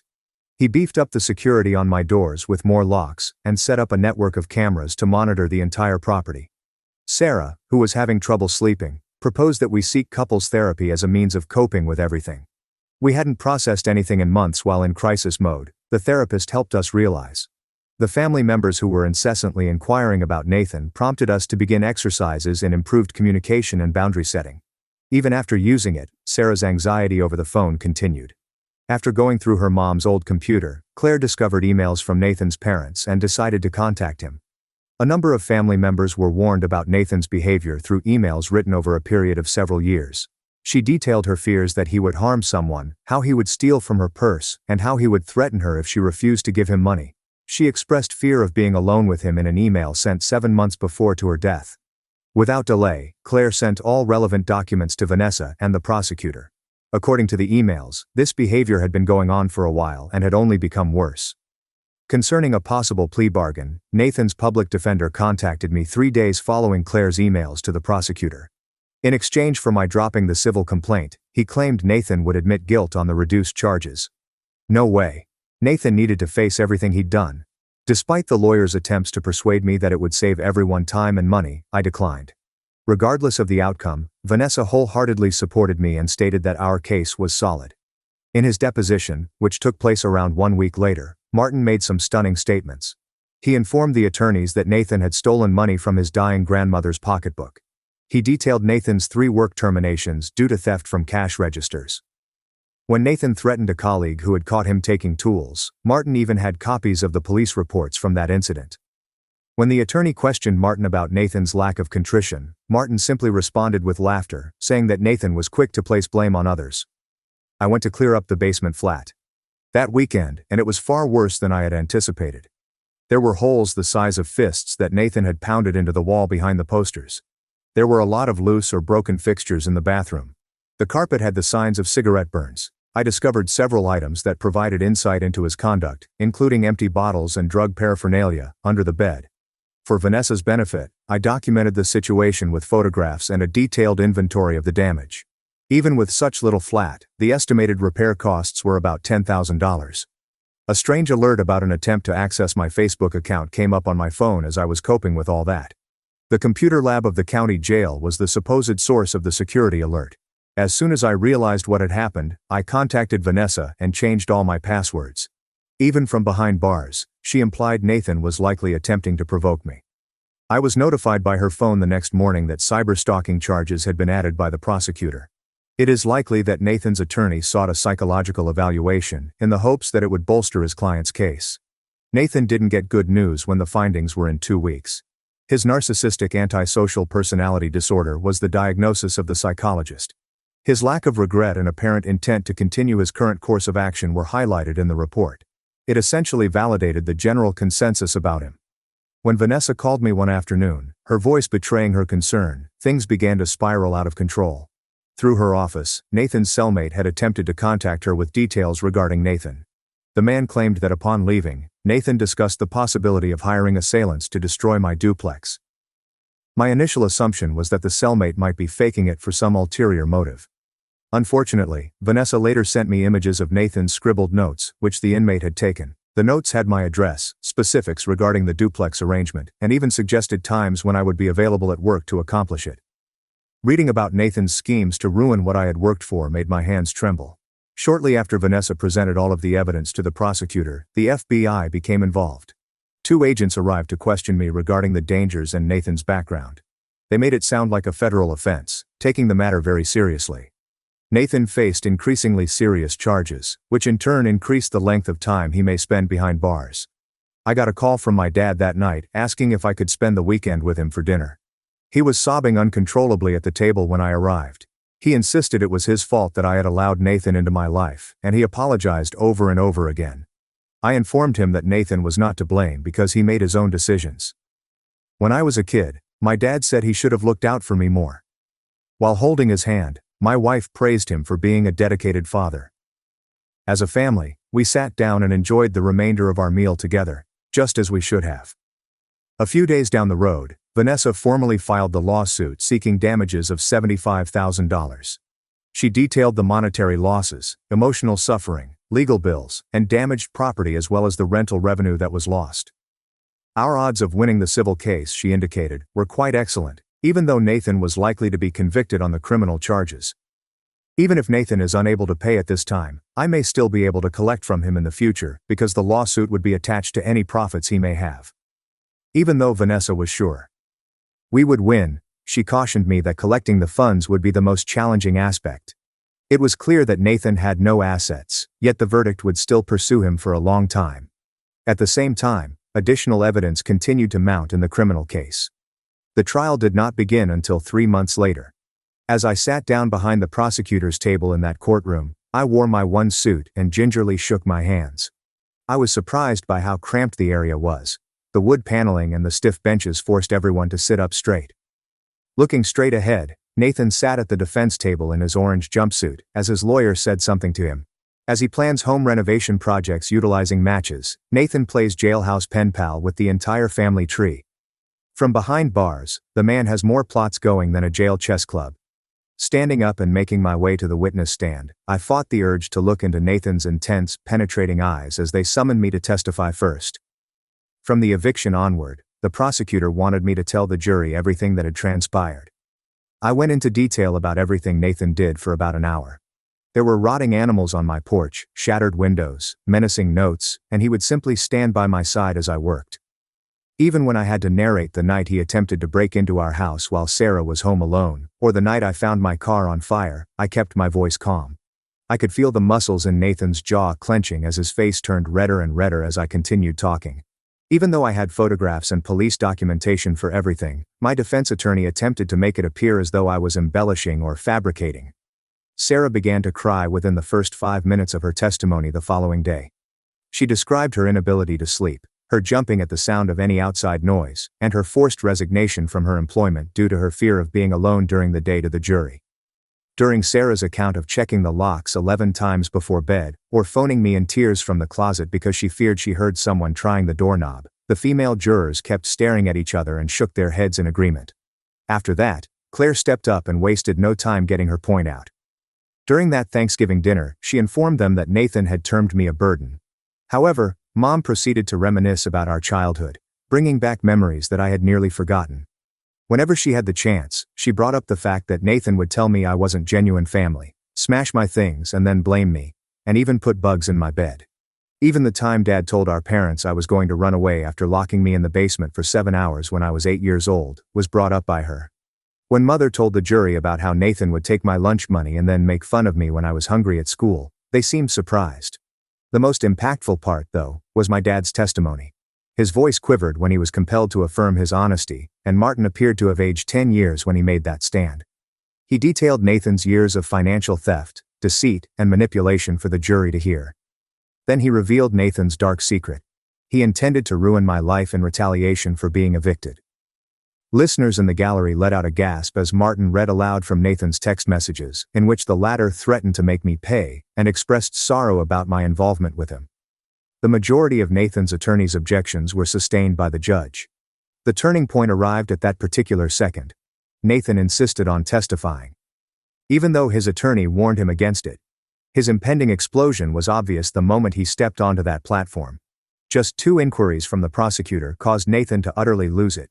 Nathan yelled out, "He's a parasite," as he pointed at me. "He stole everything from me, my house, my family, everything." Nathan persisted despite the judge's repeated banging of his gavel. I should have finished what I started. "Next time I won't miss." Anarchy ensued in the courtroom. The judge was demanding discipline. As Nathan's attorney buried his face in his hands, the bailiffs advanced toward him. Nathan was removed from the courtroom and promptly found guilty of contempt by the judge. All the while he continued to yell threats at me. With their jaws hanging open, the jury observed the entire ordeal. The judge instructed them to take Nathan's actions as proof of his character. His attorney raised an objection, but the judge rejected it. I sat in the courtroom cafeteria with Sarah and James during recess. We didn't exchange many words. As we sat there, our coffee grew cold, and we were all absolutely spent. While Sarah supported my hand beneath the table, James fiddled with his phone as if he were reading something, but he wasn't. Nathan had just blown his own case, but it didn't feel like a triumph, even if we all knew it. The prosecution's strongest case was presented when the trial recommenced on the 3rd day. In court, Nathan's ex-cellmate rehashed everything that Nathan had told him during their time in prison. He went into great detail about how Nathan had mapped out our property, determined which windows would be easiest to break, and intended to burn down our house while we were inside. When our cellmate revealed that Nathan had chuckled at the thought of us attempting to flee through smoke-filled chambers, the expressions on the faces of the jury members were pure horror. Prosecutors presented the jury with Nathan's hand-drawn sketches, which included his comments on how to maximize harm by adding gasoline. Pitiful was the defense's final argument. Nathan's attorney made an effort to frame my vengeful eviction as exploiting a helpless individual and driving Nathan to desperation. Given how I had handled Nathan, he claimed, it was logical that he would act in this way. However, the jury had already heard everything, so it was totally ineffective. Their disapproval was palpable as the lawyer attempted to cast Nathan in a victim-blaming light. Brave was the prosecution's closing statement. They traced Nathan's whole life and revealed a pattern that had been building for decades. The fact that Nathan had been abusive toward me from the time we were kids, that he had pilfered from his own dad, and that he had harassed and threatened us for months was brought up by them. They demonstrated that Nathan always chose to escalate, rather than being reactive to my actions. By the time they were through, they had portrayed Nathan as a violent, vengeful individual who would continue to pursue me until he was incarcerated. Immediately following lunch, the jury was selected, and I remained seated in the courtroom hallway for a continuous 7 hours. I was unable to eat because my stomach was in such a knot, and I would jump at the sound of any door opening or somebody passing by. My lawyer insisted that they were moving at a leisurely pace, which was beneficial to us, as Sarah continued to bring me water, but I was unable to drink it. Instead, I merely held the plastic bottle and counted the minutes till 5 o'clock. At about 6:30 in the afternoon, the bailiff announced that a verdict had been reached. As we re-entered the courtroom, Nathan sat at his table, appearing unfazed and bored, as if this were really another ordinary day for him. In a total of 13 counts, the jury foreman rose to his feet and began reading. As Nathan's lawyer's shoulders drooped deeper and lower, I witnessed his countenance go from assured to perplexed to furious. Nathan lost it when the judge announced that he would not be granting bail until sentencing. His chair toppled over as he leaped to his feet and yelled at me, "You've ruined my life. You'll pay for this." Two bailiffs seized his arms and hauled him out of the courtroom as he continued to yell threats, and the judge pounded his gavel.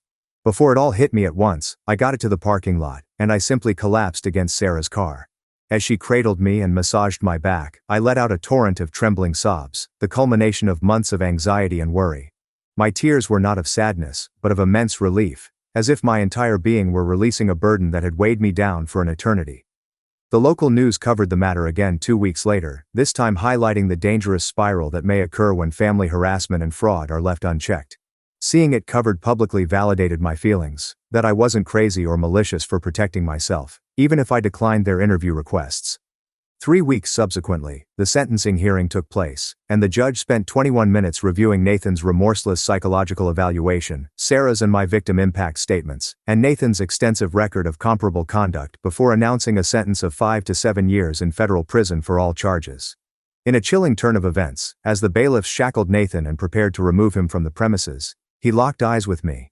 His icy tone conveyed his intention to confront me upon his release, a threat that the court officials dutifully recorded and included in his case file. The judge made it crystal plain that Nathan couldn't contact me or come within 1,000 feet of me even after his prison term ended. Basically forever, and Vanessa succeeded in getting the permanent restraining order authorized that same week. Sarah and I didn't feel comfortable inviting folks around for dinner until a month later. With just a handful of pals, we were the center of attention, and everyone couldn't help but notice how much more at ease we appeared compared to our previous encounter. One morning, the man who lives in the apartment above me stopped me in the corridor and remarked on how pleasant and quiet the building had been recently. At that moment, it hit me. It had been days since I had last checked the security cameras, the last time I had jumped at strange noises, and the last time I had felt the perpetual dread in my chest. The settlement in Nathan's civil case was announced by my lawyer that afternoon. The point wasn't the money. It was holding him responsible for his actions that was important. They agreed to garnish his future prison earnings so I could receive $55,000 in installments. Just 2 weeks after Nathan's situation began to escalate, my dad gave me a call to see if I would be interested in returning to our childhood fishing spot. We gathered all of our fishing gear and headed to the location by the old bridge, where we normally catch the most bass in the spring. He began to apologize once more for failing to adequately defend me from Nathan throughout those years, as we sat there with our lines in the water. I informed him that we were no longer focused on the past, but rather on the future. Later, he gave me a shoulder rub, nodded, and then pointed to a fish jumping close to the shore. I decided I didn't need to live in a fortress longer, so that weekend I took down most of the security cameras around the home, leaving only the conventional ones by the doors. Sarah beamed with delight as she watched me carefully pack up the flashing red lights for charity. Suddenly, the home seemed lighter. The following week, Claire contacted to discuss planning a Thanksgiving family reunion, emphasizing that there would be no drama and that the focus would be on being thankful for what we had. What someone must be thinking when Nathan refuses to listen to his lawyer's advice and insists on testifying nonetheless is beyond me. In court, with the judge looking on, he yelled threats at me.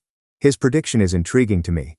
I agreed to host since I now had the largest house, even though I still felt awkward at large family gatherings when she asked if I would. I discovered Nathan's old bedroom set still stacked in the corner of the basement as I was clearing out the space for everyone. After I rented a vehicle and dropped everything off at the downtown homeless shelter, I helped Sarah set up her art studio for the remainder of the day. Martin wrote me a letter 3 months following Nathan's sentencing, but he failed to include a return address. Writing to express his remorse for his initial behavior, he thanked me for exposing Nathan's true colors, and said that he too had been deceived and felt foolish about it. We may not have been friends after all, but at least we could put the past in the past. Someone who matched Nathan's description had been asking the bar patrons down the street about me, according to the retired police officer who lived upstairs.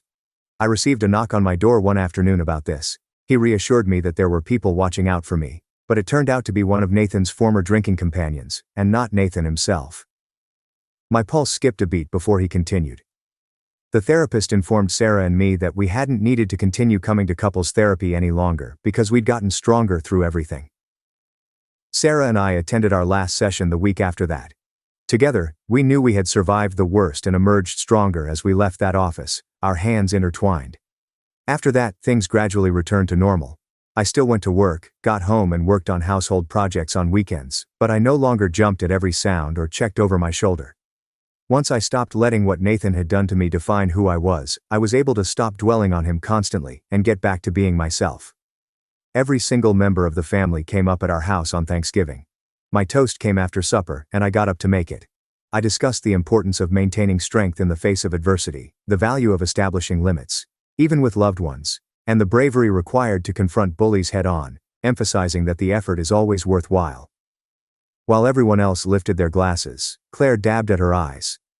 With that veil lifted, we experienced a sense of being a true family for the first time in a long time. I sat down in the same position where Nathan had labeled me a burden 2 years earlier after everyone had left and Sarah had loaded the dishwasher. As Sarah sat down next to me, we took stock of our tranquil home, our solid marriage, and the whole thing we had built from the bottom up. I took out my phone, scrolled to the contact of Nathan, the one I had saved all along for contingency purposes, and then pressed delete. Nobody ever put the onus on me. The burden of bearing his abuse for a long time has now been lifted. It is time to end this exciting journey. Thanks for letting me sprinkle in some of my witty comments and awful puns. My family was too broke for my birthday while my sister got a lavish party, but when a college honored me, they suddenly came crawling back. I'm William Carter, the oldest child. 24-year-old certified welder who is the first in his family to complete a vocational program. You'd think that would elicit a nod or a group embrace. Nope. When I passed my certification exam, my mother texted me. "Oh, that is cool. Please let us know if you need a new lunchbox." Smiling face with smiling eyes. They assumed I was still the child who failed to RSVP to his own prom, not the guy who could design a structural beam in under 30 seconds. My sister Lily might receive applause for sneezing. 2 years younger, 4 shades blonder, and endowed with the type of star student energy that my parents breathed like secondhand smoke. Growing up, she had a whole shelf of participation awards. I had a drawer full of receipts for part-time jobs, groceries, gas, and steel-toed boots. She took dance instruction. By the age of 15, I had a mop and was working on Sundays at Smiley's car wash. It was not jealousy. It was erosion. One missed moment at a time. When my 18th birthday rolled around, my mother announced, "We're skipping gifts this year, budgeting's tight." But 2 months later, Lily had a full-fledged Sweet 16 party with a chocolate fountain and a bounce house. A bouncy house. I didn't inform them when I passed my welding certification at 16, following 3 years of night classes and double shifts. I just grabbed myself a burger and fries, sat in the work van, and let the silence suffice. At least Ratchet, my rescued mutt, wagged his tail as if I had won the lotto. So, when Lily's college graduation rolled around, I didn't anticipate a big deal. I wasn't even expecting a medium bargain. However, what I witnessed was a 5-act play with food. Dylan, our relative with a constantly backward cap and a podcast that nobody listens to, shared a slideshow on Instagram. The subtitles read like a press release. "Lily made it. We are so proud of our valedictorian queen." There they all were. Mom, Dad, Aunt Linda, Uncle Peter, and even Great Aunt Ruth, whose last reported movement was in 2014. They were all clinking glasses in the garden, with matching t-shirts, monogrammed napkins, and a cake taller than my apartment's fridge. I blinked, scrolled, and waited. Mom finally sent me a text. "We will celebrate yours later, Red Art. I'm really proud of you." Number when? No telephone call. Just the classic later that never comes. I glanced at my cracked phone screen, sitting alone in my studio apartment above a hardware store. Ratchet snoozing next to me like a gremlin in a dog bed. The spaghetti I microwaved had become cold. I did not want the glitter or the cake. I wanted to be seen. The next morning, I pulled on my grease-stained boots, threw a breakfast burrito in my face, and left for work. We were short a worker, so I worked the entire shift on the industrial pipe job, welding through heat and metal fumes. It was exhausting but made sense. Unlike family. 3 weeks have passed. There was no word, no follow-up, no, "Hey, let's celebrate now." Not even a, "How's work?" from anyone. It was as if I had developed an allergy to group conversations. Dylan appeared unexpectedly at my workplace. He didn't text or call. He simply drove up in his beat-up Toyota, sunglasses on, as if he were filming a documentary. I was piling metal rods into the truck bed when he approached and said, "Dude, you're not going to believe what I just got asked." I wiped sweat from my brow and gave him the same expression I give failing soldering equipment. This should not be about a podcast episode. He grinned. Nope, it's about you. And that's when it all began. I squinted at Dylan as if the sun itself were suspicious. You're saying someone asked you to talk to me? Technically, they asked if you'd be available, Dylan explained, raising his brow as if it made a difference. But yeah. I folded my arms and leaned on the truck's bed. My shirt was half saturated with sweat. Ratchet, who I occasionally bring to work, glanced up from the shade under the trailer, as if he too was braced for disappointment. Okay, spit it out. Am I being drafted or kidnapped? Dylan appeared overly enthusiastic about someone delivering a message. So, this guy I know, Victor, he said. He is on the board of the technical college downtown. They're doing this new trades campaign, build the future or something like that. And they're looking for people to feature, like real grads who came up through the grind, not some guy holding a clipboard in a suit pretending to know what a rivet gun is. I blinked. And you give them my name? Well, I showed them your Instagram video, where you were replacing that broken waterline in the rain. You resembled a welding god. That wasn't rain, I mumbled. It was a burst pipe, and I had bronchitis for a week after. Exactly. Real grit. They loved it. They want to meet you. Said your story is authentic. They're tired of showing white collars holding blueprints. They want the guy who actually does it. I stared at him, then slowly looked over my shoulder, as if there was another William behind me. One that mattered more. I said, wait. With a dry voice. Let me guess. They're offering me exposure, right? Maybe a pizza coupon. Dylan cracked a joke. No, dude.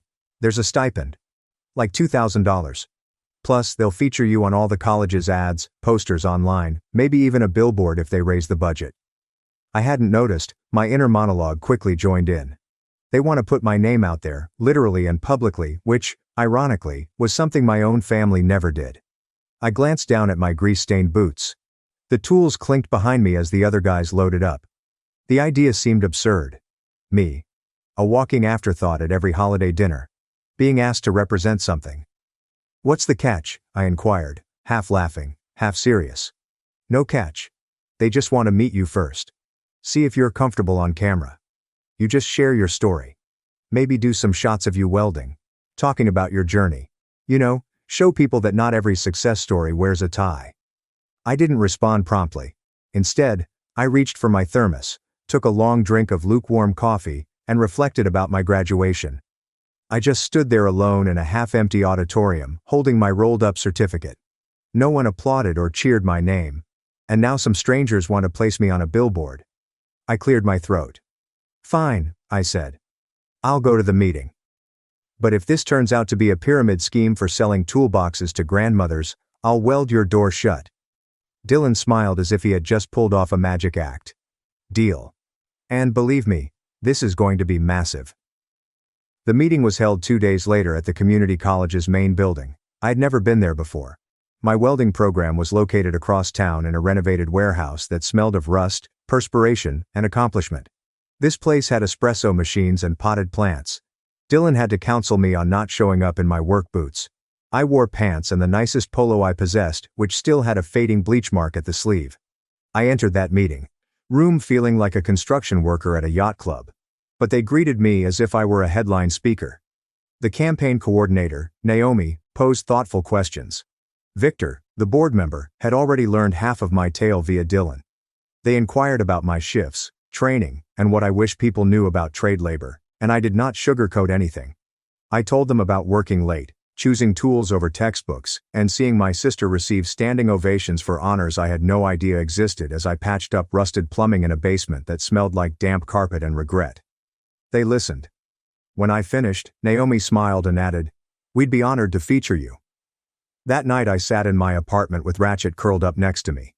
I gazed at the email they sent, confirming the campaign timeline. One statement stood out. We'll reveal the campaign at the summer commencement ceremony. My stomach flipped. Summer has begun. The same one that my cousin Dylan was attending. My family planned to attend the same ceremony again for someone else. But this time, it was not about them. It was about me. I almost backed out on the first day of filming. I arrived with oil still under my fingernails. Naomi assured me that was great realism, carrying a clipboard as the cameraman set up beside a stack of steel beams. They recorded me welding, sweating, grinding through sparks, and talking about things I'd never expressed aloud. For example, I used to sneak back into the house after 3 a.m. In high school, I worked janitorial shifts, stepping over loose floors to avoid waking up anyone. Or how my father once told a family dinner that I was taking a gap year while I was actually working 60 hours a week moving timber on a construction site. The crew didn't interrupt, no phony tears, just nodding and listening. Naomi also had me conduct a sit-down interview. There was no rehearsing, no script, simply questions like, "What kept you going?" And, "What do you wish people knew about this path?" I answered honestly. I wanted to be useful. Even if no one applauded, it was necessary. The camera did not wink, neither did Naomi. Then came the question that threw me off guard. "Do your family know you're part of this campaign?" I choked back tears. "Not really," I replied. "They know I work, but not that I'm proud of it." She smiled softly and scrawled something down. "They will." Over the next week, they recorded more of my workshop, the worn boots outside my entrance, and Ratchet wagging his tail like a four-legged mascot. They even captured a time-lapse of me erecting a unique metal railing that I created from scratch. It all felt less like a production, and more like a peculiar form of therapy, as if I had been hushed in lowercase letters my entire life. And now, I'm being written in bold. But I didn't tell anyone. Nor my mother, nor my father, and not Lily. Especially not Lily. I didn't hide it out of spite. Not precisely. I just didn't want to give them the opportunity to downplay it, which they would. If I told them I was going to be featured at a commencement ceremony, they'd probably think, "Oh, how nice for a trade thing." If I mentioned the billboard, the response would be, "Really? You're not joking." So I didn't say anything. Allow them to celebrate Dylan's graduation as if it were another family coronation. Allow them to pose in their pastel clothes and share captions regarding legacy and future leaders. Meanwhile, I continued to show up to work, taking Naomi's calls, approving headshots, checking quotes, and witnessing my name transition. From an email subject line to a flyer mock-up to a full banner design.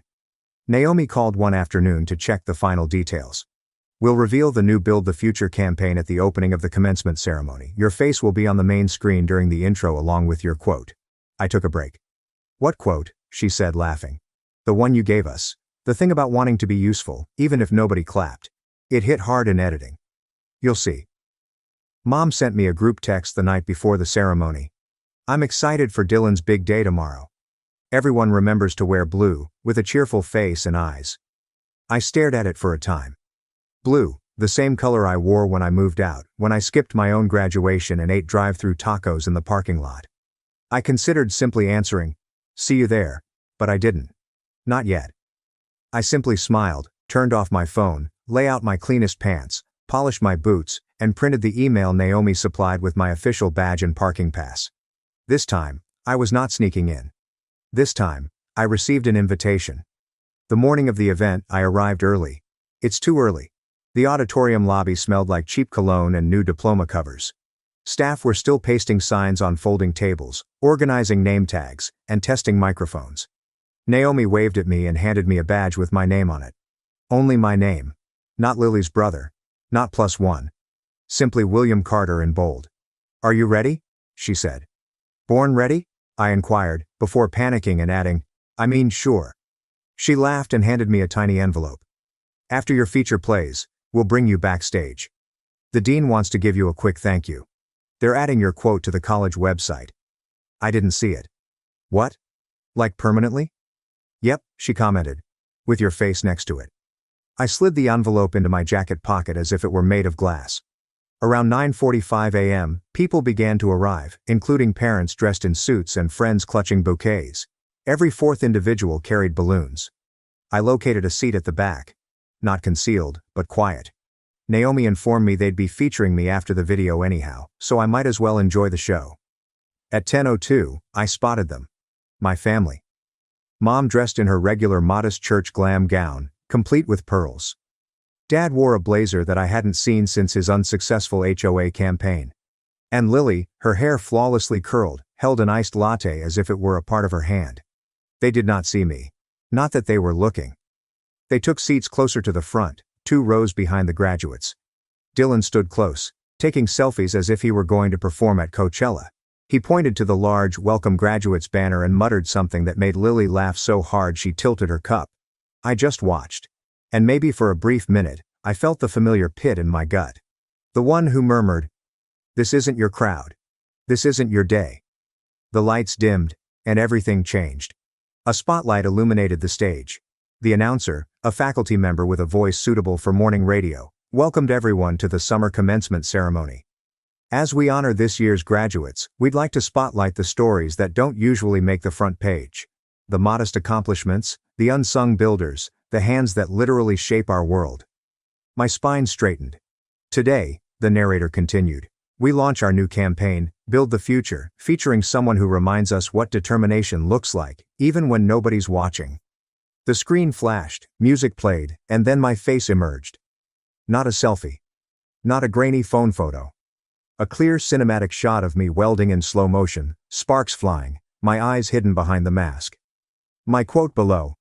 I just wanted to be useful, even if no one clapped. There was silence in the room. Then more clips. Time-lapse video showing me constructing the railing, mending a burst pipe in the rain, and lifting a welding mask with sweat on my brow. It cut to an interview tape of me talking about working night jobs in high school and how trade school was not a backup plan, but rather the plan. The video concluded with the campaign's tagline, Build the future in every way that matters. When the lights came back on, there was a moment of silence before applauding.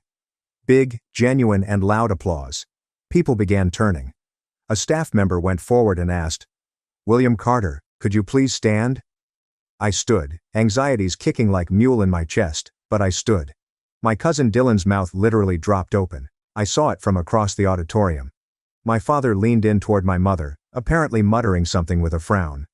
Lily stared at me as if I were some stranger who had photobombed her graduation party. The applause continued going. People who had never met me applauded. My own relatives simply stared. Naomi smirked as I moved into the backstage hallway. Your family didn't know? Nope, I told them. Damn, she said quietly, almost proud. That's one hell of a reveal. Backstage smelt like coffee, fresh paper, and a faint hint of tense sweat. I followed Naomi down a narrow hallway crowded with event staff. Someone gave me a thumbs up. Another brought me a bottle of water with a wink, as if I'd won something. I don't think I'd ever received that many congratulations in a single minute before. We entered a side room, and the dean, a tall, silver-haired guy with a voice like smooth gravel, shook my hand as if I had just returned from battle. William Carter, he said kindly. It's an honor to meet the face of our future. I wanted to contradict him and say I was just a welder who happened to be in front of a TV crew, but instead I nodded, smiled, and said, Thanks. This means a lot. He handed me a printed version of the campaign poster, with my quotation and name placed under the headline. We'll be putting this up in the main hallway for the fall semester, he told me. You've already had students asking about the welding program. I hadn't noticed. Seriously? He asked, smiling. Your story is important. Never forget that. 15 minutes later, I sneaked back into the lobby. The ceremony was still going on, with alphabetical names called out in waves, but the hallway was packed with early exiters, bored siblings, and caffeine-deprived parents. Lily stood near the exit, like a glitch in the Matrix, alone. I'm holding a mostly empty iced latte and glancing at a promotional poster attached to a display board, my poster. When I stopped a few steps away, she didn't glance up. Looks better in print, I commented. She turned slowly. For a little moment, her countenance remained unchanged. That poised, magazine cover calm she had always worn. Then it cracked slightly, allowing a question to emerge. You didn't tell anyone? Nope. She blinked. Why? I shrugged. I figured it was just a trade thing.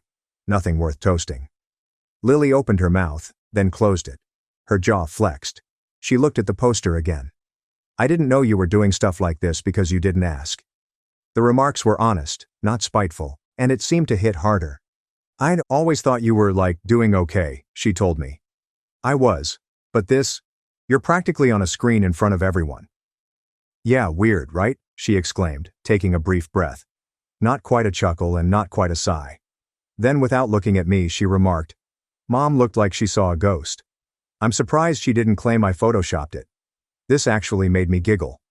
Quiet. Almost guilty. We stood there for a second. Not as enemies. Not quite like siblings either. Just folks who grew up in the same house but never really shared a narrative. I didn't mean to make it a thing, I told you. You didn't, Lily answered. We did. I nodded. Anyway, she continued. It was cool. You look like you. That was the most genuine compliment I had ever received from her. I wasn't even sure what to do with it. So I just muttered, thanks. As I began to walk by her, I noticed movement in the corner of my eye. Mom and Dad were loitering near the vending machines, conversing, checking their phones, and staring up at the poster as if it had committed a personal offense. They didn't approach or wave, just stood there in their awkward little cluster. And for the first time in my life, their silence did not make me feel small. I felt solid. They may have approached me. They could have said, congratulations, or we are proud of you, but they did not. I didn't need them to. I had something better now. Proof and peace. By the time I came home, my phone resembled a punching bag employed by the notification gods. I had 38 unread texts, a dozen missed calls, and 3 Instagram tags from people I hadn't spoken with since high school gym class. I was expecting a few awkward, wow, you looked clean messages. Instead, I opened Naomi's direct message first. Videos live already, 9.2K views in the first hour, you brought it, fire. I followed the directions. There I was. Put your mask down. Welding torch in hand. Molten sparks flash across the screen like fireflies in a storm. The comments section provided more than just support. It was validation. My brother needed to hear this. This is what kids should see more of. He gets it. Real work. True tale. I do not even weld. And it hit hard. One even stated, I hope his family is proud, which made my soul laugh out loud. Then came the group chat tsunami. Family redart. 18 members, lighted up like a slot machine. Mom. Why didn't William tell us? We were very astonished. Dad. I just saw it. You seemed respectable. I didn't expect that level of polish. Lily. You're quite famous now, LOL. Can I say that I know you? Then came the flood of extended family members reacting as if they had just discovered Bigfoot in their garden. Uncle Peter. Wait, is that our William from the college video? Aunt Linda. You should have told us. We would have clapped more loudly. Cousin Megan said, oh my God, I cried. My co-workers also saw it, and of course Mom's pièce de résistance. We're planning a small dinner to celebrate you this weekend. Just family. Ah yes, just family. The same group that skipped my trade school graduation and live-streamed Lily's from the back of a rented party limo. Suddenly they were laying down the red carpet for some takeout pizza and guilt appetizers. Hard pass. I did not respond. Not right away. Instead I reshared the official campaign post Naomi had tagged me in, which included my quote and banner image. There's no caption, just a hammer and a flame. The likes started trickling in, then flowing, and finally overflowing. Old classmates I hadn't spoken to in years, some of whom used to sneer at me for wearing work boots to school, were now reacting with fire and flex biceps emojis. One man I hardly knew DM'd, bro, I showed this to my dad. He said, you speak for all of us. Another person said, you made welding look noble. Then, humorously, I received a note from my old chemistry teacher. Oh, and I knew you would go far. Please let me know if you would want to come talk to my class. I almost responded, you once called me a distraction with a wrench, but I let it go. Growth or anything. That night Lily texted me separately. So, are you doing more of these? I responded simply, they asked me to appear on a panel next semester. After a few minutes, she said, that's actually amazing. I believe you found your thing. Then, it's crazy. We hadn't even realized. Didn't you realize? No, they did not. Because they never asked. They were too busy applauding for caps and gowns to notice the guy wearing welding gloves and working night shifts. Mom messaged again before bed. Don't forget, we're planning Sunday dinner for your big day. Please let us know if that works. It's funny how a stranger's applause reminds people of your name and makes them want to host dinners. I stared at the message for a moment. Then I muted the chat. I had one more thing to complete before going to bed. I opened the marketing video again. I watched the line play and all I wanted was to be useful, even if no one clapped. Then I said to no one. Turns out they clap eventually after everyone else does first. I wasn't actually intending on attending the meal. But Sunday arrived and something inside me said, let them sit with it. Let them see you now. Not the packaged version. So I showed up. Clean jeans, a black button-up. Nothing flashy, just crisp enough to be unrecognizable to the version of myself that they used to mock. Ratchet stayed home. Even he did not deserve this kind of second-hand disgrace. When I pulled into the driveway, the first thing I saw was a sad little "Congratulations William" banner hanging over the porch light. It was obviously a remnant from Lily's celebration. Same typeface and colors. They just taped over her name. If you looked closely enough, you might see a faint B beneath the O classic. Inside, the living room smelled of store-bought lasagna and worry. The whole family was present. Mom, Dad, Lily, Uncle Peter, and even Aunt Linda, who hadn't spoken to me since she discovered me using the garage fridge as a child. They all smiled like performers who had just realized the director was sitting in the front row. Mom hugged me in what seemed like a job interview. "William, look at you." "Yes," I replied. "I know. I cleaned it up." Dad patted me on the back. "Big man on campus, huh?" "It wasn't a campus," I responded calmly. "Just a stage. But close." We sat down at the table. Paper dishes, generic Coke, and a store-bought cake with "You did it" inscribed in red icing, as if someone had forgotten what it was. The discomfort was thick enough to spread on toast. Then Mom raised her glass, a single cup of sparkling cider. "To William," she added cheerfully, "for making us proud. We always knew he had it in him." Everyone grinned. Everyone but me. I took a sip of water and did not say anything. Because no, they did not always know. They did not applaud when I passed my certification exam. They did not upload images after I was hired full-time. They did not show up when I graduated from trade school with perfect attendance. Strangers were sharing my video, and academics were repeating my name, so they knew. As supper progressed, Linda attempted to strike up a conversation.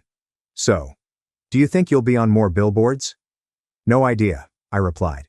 "But I have 2 crews inquiring about contract work." "Wow," she exclaimed, clearly surprised. Lily leaned in, saying, "That's impressive.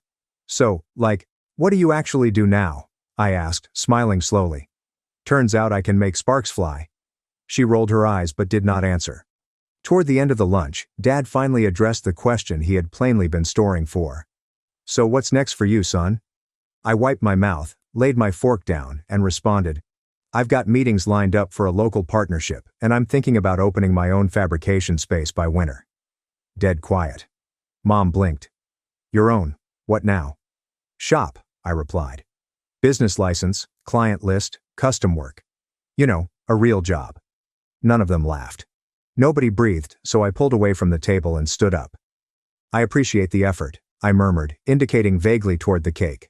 "But I've got an early morning. Welding doesn't wait." I started to leave, but not before looking squarely at Mom. "You know," I remarked with a smile, "Lily's celebration featured a band. You might have at least recruited someone with a trumpet." I went away. Let's just say the look on their faces was more than worth a toast. I didn't hear anything from the family in the week after that supper. No follow-ups. No "so proud of you" texts.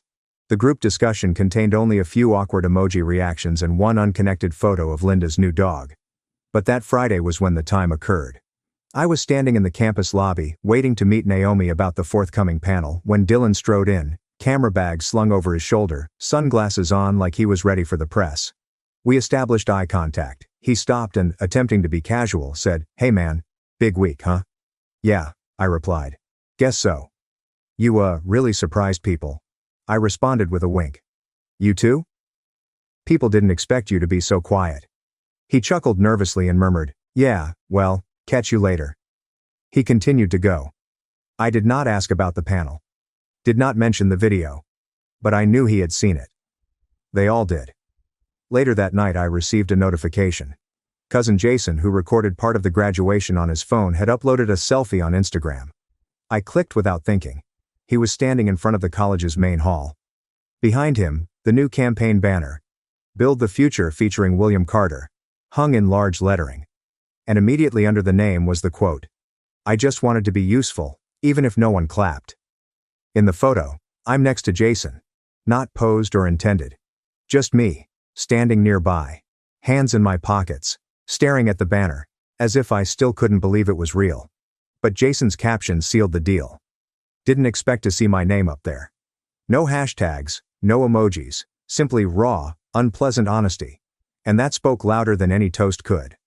Within an hour, others began sharing it. Friends, classmates, previous teachers, and a couple of my clients even submitted screenshots, asking if I was the guy in the banner. And the best part, I didn't post anything. I did not explain. I did not elucidate. I did not tag or humble brag. I simply let them see it. Allow them to sit with it. Let them know that I didn't need a stage to be proud. I just needed some space to make my own. So I did. Quietly. Fully. Without requiring applause. They can toast all they want now. But I had already raised a glass to myself.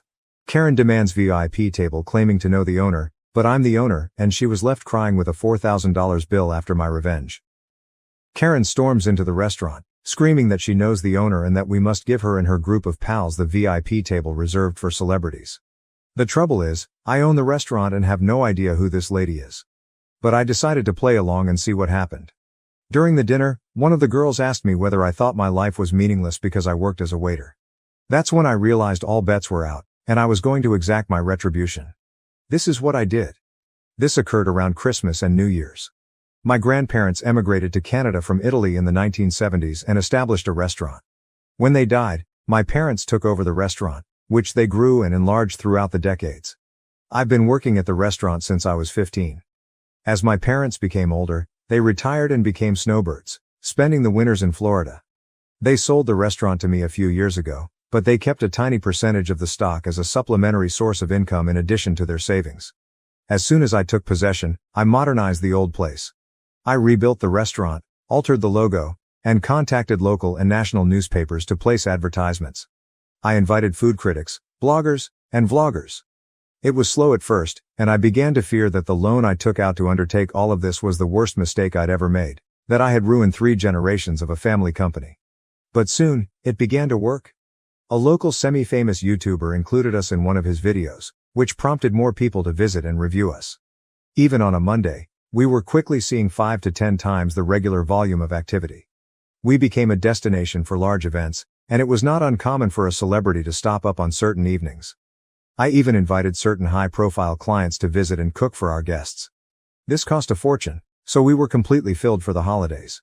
People had to make reservations in July to get a table in December. It took years to get to this point. When things become busy, I don't simply sit in the back office. I'm on the floor doing whatever needs to be done, whether it's greeting customers, bussing tables, or mopping the floors. On nights with high-profile guests or events, I wear a jacket and take charge. One night, 6 women walked in. 5 of them appeared to be in their early 20s, with the leader looking to be in her mid-20s. My best assumption was that she was an elder sister of one of the females or an older sorority sister to incoming college students.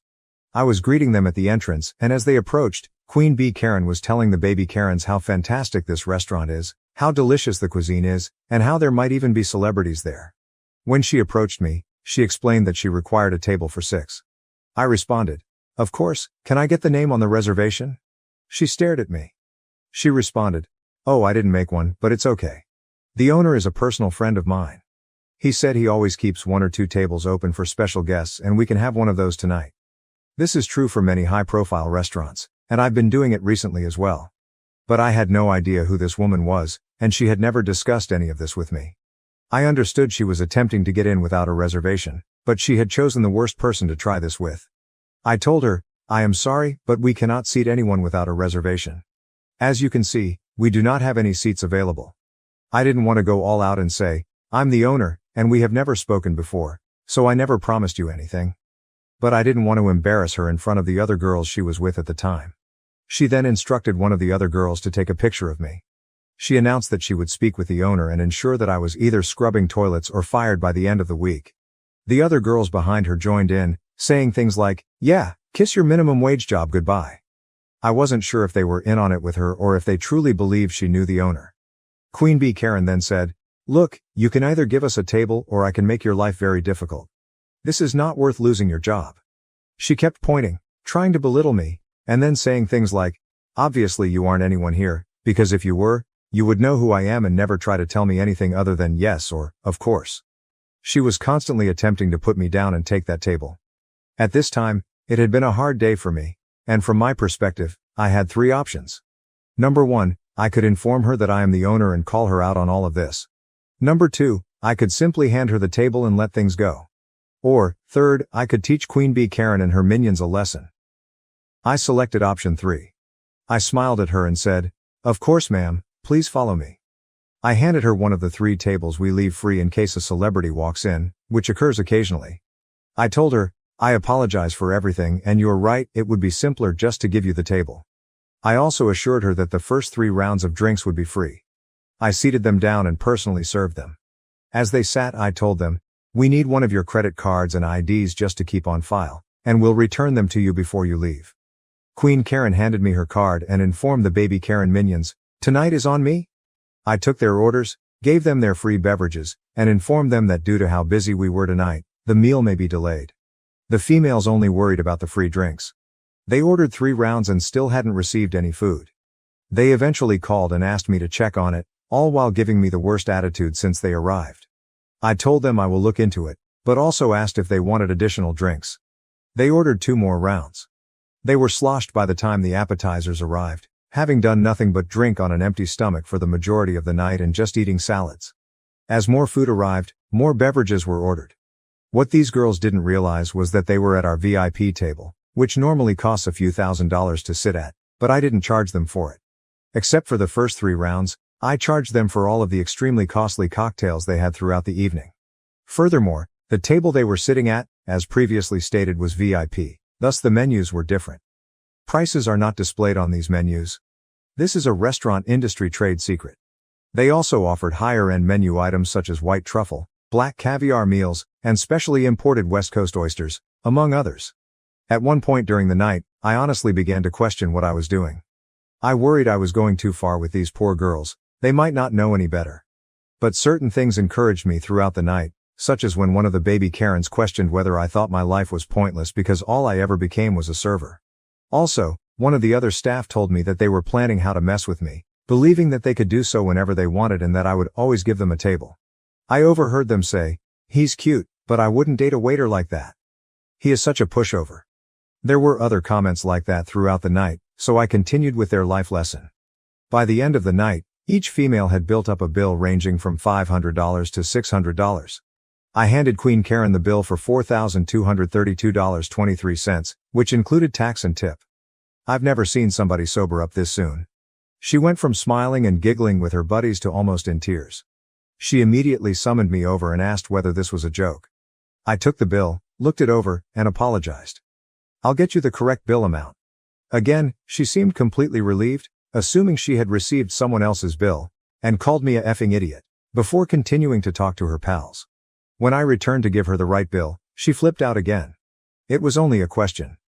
Is there something wrong on this bill that you didn't order? She and the girls were stunned and went over every single line of the bill, including the initial several lines that listed their original 3 rounds as complimentary. They then got out their phones and went over everything 100 times, adding it all up. Queen Bee, visibly startled, just remarked, "1 second, I need to use the restroom." Part of me feared she'd dine and dash and leave the baby Karens with the tab, but I discreetly reminded her that we had her ID and credit card, without making it too obvious.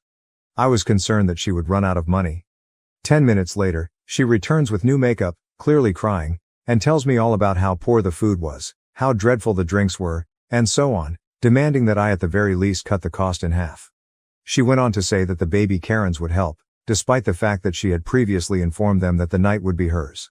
Then, as if a light bulb went off in her head, she brought up her alleged relationship with the owner again, as if it would give me extra motivation to lower the amount in half.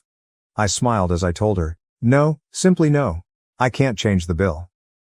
She takes out her phone and shows me a series of text messages from someone named after my restaurant, followed by the word owner. I instantly grasped what she had been doing in the bathroom, most likely changing one of the other Karen minions' contact names and erasing prior texts to establish this new script. I reviewed the messages and clicked on the contact information before telling her, "That's not the owner's cell phone number." Her response was, "He has multiple phones for business, of course. You do not know all of his numbers." I replied, "How about this? If we call him and he says it's okay to take 50% off the bill, then I'll do it." Her response was to begin ranting and screaming, which drew the attention of the few remaining patrons, and I knew it was time to finish this. I told her in a less conciliatory tone, "Cut the crap, little girl. You do not know the owner. You've never been here before, and if you continue ranting, I'll call the cops." Her tone changed as she attempted to defend herself as best she could. My response to her lame retort was, "My grandfather established this restaurant. My family has been running this establishment for centuries. I've worked here for nearly my entire life. I am the sole owner of this restaurant, and I have never seen you, heard of you, or made any promises to a stranger I have never seen before tonight." The little Karens were frozen and had no idea how to react. Queen Bee was in tears.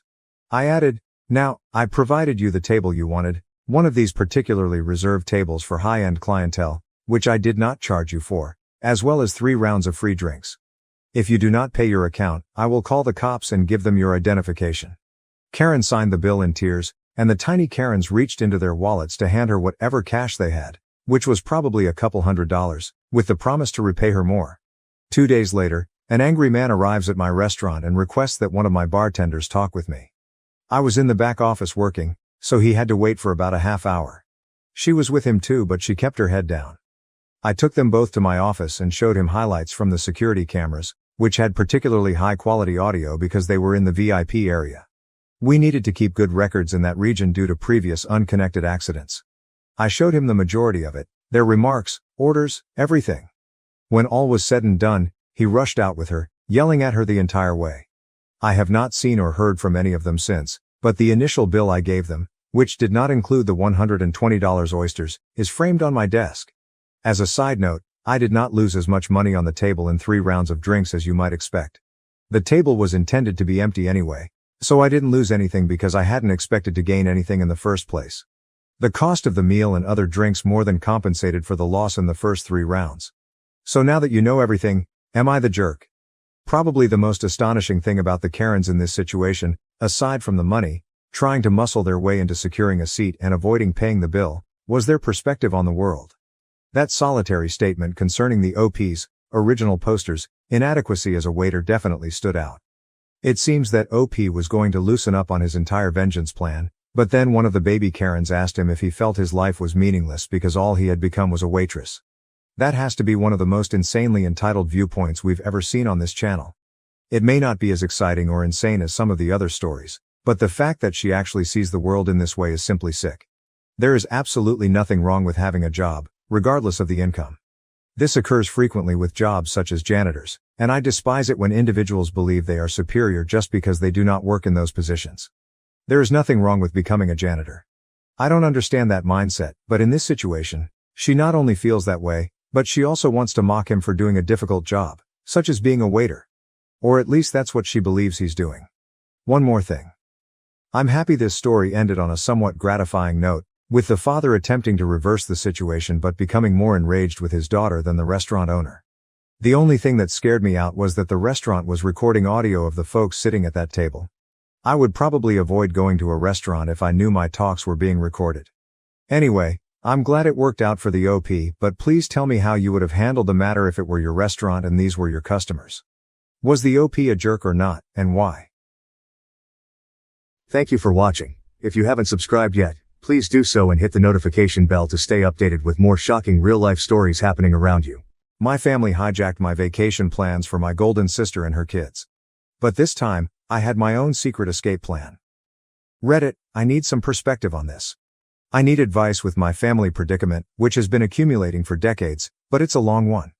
Despite growing up in a seemingly typical suburban Massachusetts family, I, 35 degrees Fahrenheit, have always struggled with this particular dynamic. The golden child has always been my older sister, Kate, 42F. Our home has been a monument to Kate's life since I can remember, with every wall adorned with her accomplishments and every discussion focused on her life. My parents were too busy getting ready for Kate's college interviews to buy a cake for my 10th birthday, which I can still clearly recall. They even attempted to pass off Kate's leftover graduation cake, which still had her name on it, as my birthday cake. As I grew up, Kate's accomplishments eclipsed every significant event in my life. Kate had recently been selected to the debate team, so my parents were hardly aware that I had made the honor roll in middle school. Kate had to tour a college campus, so they were unable to attend the ceremony when I won a local painting competition in high school. Knowing that expressing my accomplishments would only elicit a brief, "That's nice, dear," before the topic of Kate was brought up again, I learned to celebrate them in private, in my room. Even our possessions revealed the priorities of our family. The newest technology, stylish clothing, and everything Kate needed for her many extracurricular activities were always in her room. In contrast, my room was filled with hand-me-downs. When I expressed interest in taking music lessons, I had to make do with Kate's abandoned violin, her old clothes, and her old school supplies. I had trouble playing the violin since it was too large for me. We already spent so much on Kate's piano lessons this year, my mother responded in response to my request for a suitably sized one. All the way through high school, the trend persisted. I was forced to use borrowed library books to study while Kate received private instruction for her SATs. My parents took out a loan for her to buy a car for college. They advised me to take the bus when I needed assistance getting about. Kate's needs and desires were at the center of every financial choice, family discussion, and holiday preparation. It was really difficult in college.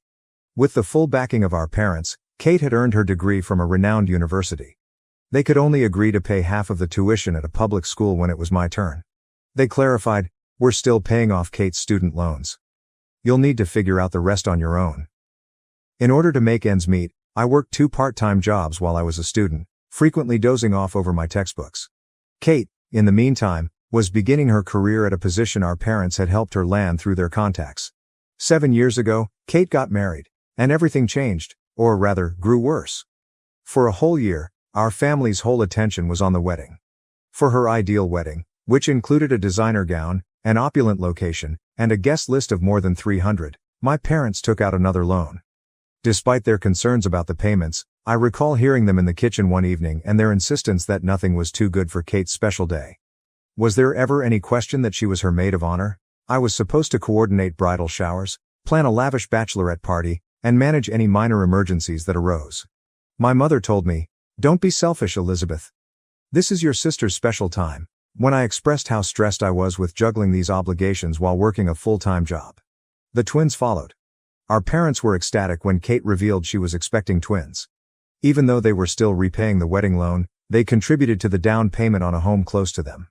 I witnessed them spend their retirement money, which they claimed they couldn't access when I needed assistance with college, on the day they signed those documents. However, they claimed that this was different. "This is for our grandchildren." Who was the default babysitter, you ask? Yes, I do. It started out as sporadic babysitting. The request, "Elizabeth, could you watch the boys for a few hours?" became a weekly ritual, which was later extended to evenings whenever they had appointments. My parents were in favor of this arrangement, stating, "This is what family does." Kate and her husband Jack, 43 million, assumed that I would always be there to assist them whenever I attempted to object. Even while I adore them, the twins, who are now active 7-year-olds, are draining. The routine is the same every weekend. Kate unexpectedly drops them off at my place, usually with a pretext that she needs me time, or has essential errands to run. The lads run amok, transforming my tiny apartment into a catastrophe. Kate starts crying about how overwhelmed she is when I try to set limits or ask for advance warning, and my parents criticize me for not being supportive. I put in a lot of overtime to establish myself in the marketing industry. I recently received a promotion offer that would involve greater hours and more travel. My mother remarked, "But what about the twins? Your sister needs you here." Kate added, "You can't take that job, Elizabeth. Who will help me with the boys?" When I brought up this topic during a family dinner in the hopes of receiving some congratulations. It seems as though my time, profession, and life are completely irrelevant. My father adds, "Family should come first, Elizabeth." My mother always responds, "Your sister has 2 children to look after. You don't know what tired really means." When I tried to explain how overwhelming it all is, Kate accused me of being envious of her life and her kids. She replied, "You're just bitter because you're still single," as though my marital status were the only factor that determines my value as a person. After a particularly demanding weekend with the twins, I made the decision to finally treat myself to a beach vacation last month. They had successfully damaged my laptop and left permanent markings on my couch. I knew I needed a vacation. I discovered a small, unpretentious resort in Florida that was ideal for a tranquil retreat. My mother's eyes glowed when I brought it up during our weekly family supper. "Oh, that's perfect. We should all go together. The twins would love the beach." Before I could protest, Kate had already begun organizing events. She stated, "You can take the boys swimming while Jack and I have some alone time," as though my trip would naturally turn into a time for them to be looked after. In exchange for my assistance with the twins, of course, my parents even offered to upgrade my reservation to a superior resort where they would all stay. Totally disregarding the fact that this was meant to be my vacation, they began organizing activities and outings centered around what the twins would like. I made a choice that would alter everything while I was lying in bed that night. I reserved a separate resort on a quiet little island. I kept the change in plans a secret from everyone.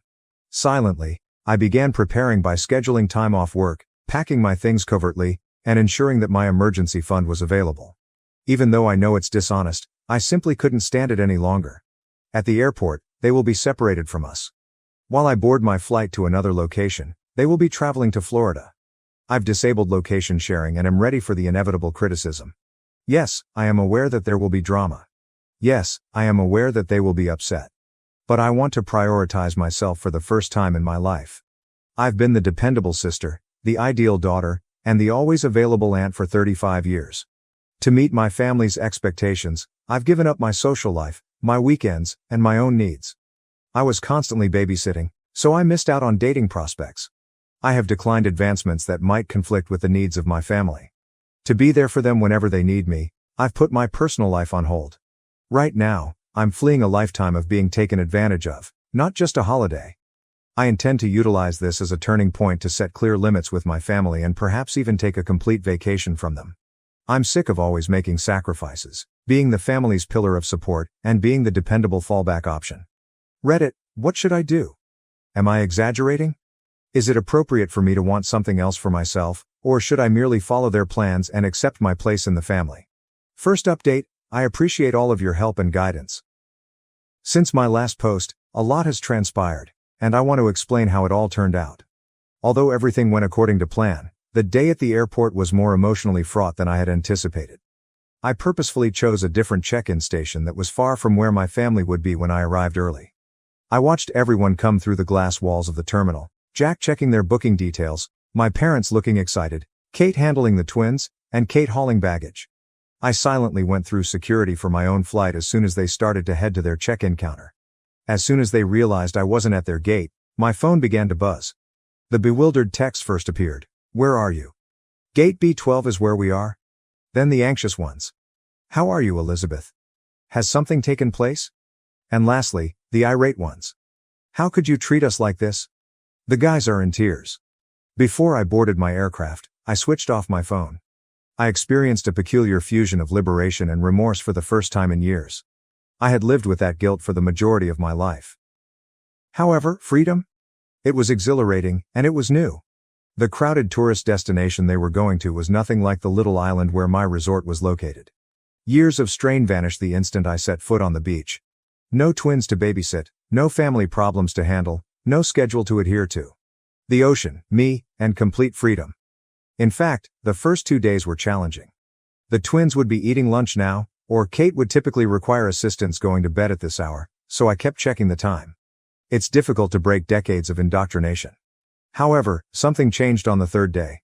I experimented with things I had always wanted to do but had never had time for. I loved every minute of my silly yet fun surfing lesson. I became friends with a bunch of lone travelers when I enrolled in a yoga class by the beach. I even had a spontaneous dinner date with a fascinating man I met at the resort's coffee shop one evening. Even though it was only a casual supper, it served as a reminder that I could live a life apart from my family. When I eventually turned my phone back on after 5 days, that was the true test. There were dozens of voicemails, more than 300 text messages, and 147 missed calls. Even my mother had called my place of employment to report a family emergency. Fortunately, I had previously told my supervisor that I would be taking a holiday. Some of the voicemails were played for me. My mother's tone changed from one of concern to one of rage to one of manipulation. Elizabeth, how could you leave your family in such a way? The twins are inconsolable. Did we raise you this way? Even worse were Kate's messages. You've ruined everything. The lads are persistent in their request for Aunt Lizzie. I can't handle meetings by myself, so Jack had to shorten them. However, one message struck a different chord. My father sent it, and he seemed unsure for once. Elizabeth, please let us know you're safe even though I don't understand what's happening. I had never heard him talk to me without instantly defending Kate or pressuring me to do more before. I texted our family group chat just once. I'm having a great vacation and am safe. When I get back, I'll get in touch with you. Please give me space. I then turned off the conversation and resumed talking to myself. The following 5 days were life-changing. In addition to reading bedtime stories to the twins, I also read 3 novels. I spoke with other guests without interruption. Every evening, instead of rushing home to assist with baths and sleep, I watched the sunset. In order to digest years' worth of suppressed emotions, I even began journaling. I ate dinner at a little beachside eatery last night. When the elder waitress saw that I was alone, she inquired as to whether I was content with my seclusion. She said something that stuck with me after I gave her a brief explanation of my circumstances. Family is vital, honey, but not at the expense of your own well-being. Putting yourself first is sometimes the boldest thing you can do. I didn't head straight to my flat when I got home. In order to give myself time to get ready for the inevitable confrontation, I had reserved a hotel room for 2 nights. During this period, I updated my work emergency contacts, changed the locks on my doors, and, above all, put my boundaries in writing. I accidentally liked a coworker's post on social media, which is how my family found out I was back. My mother and Kate arrived at my apartment building in a matter of hours, constantly buzzing my intercom. Across the street, I watched them from the window of my hotel room, feeling oddly cut off from their spectacular performance. I'm going to confront them tomorrow, at a neutral coffee shop, not my residence. I know it won't be simple, but I've prepared what I want to say. When I consider it, my hands tremble. But I'm choosing myself for the first time in my life. And I know I'm doing the right thing in spite of the worry, the guilt, and the drama that will undoubtedly ensue. I'll provide another update following my talk with my family.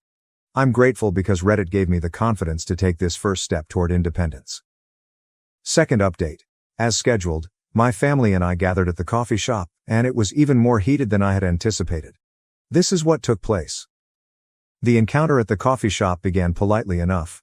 I got there early and sat at a corner table, where I could see the front door and the emergency exit, a habit I'd formed from years of expecting family drama. I could hardly grasp my coffee cup because my hands were shaking so much. My parents, Kate, and, surprisingly, Jack all showed up together. I am glad there are no twins. I raised my hand and said what I had practiced before they began their planned speeches.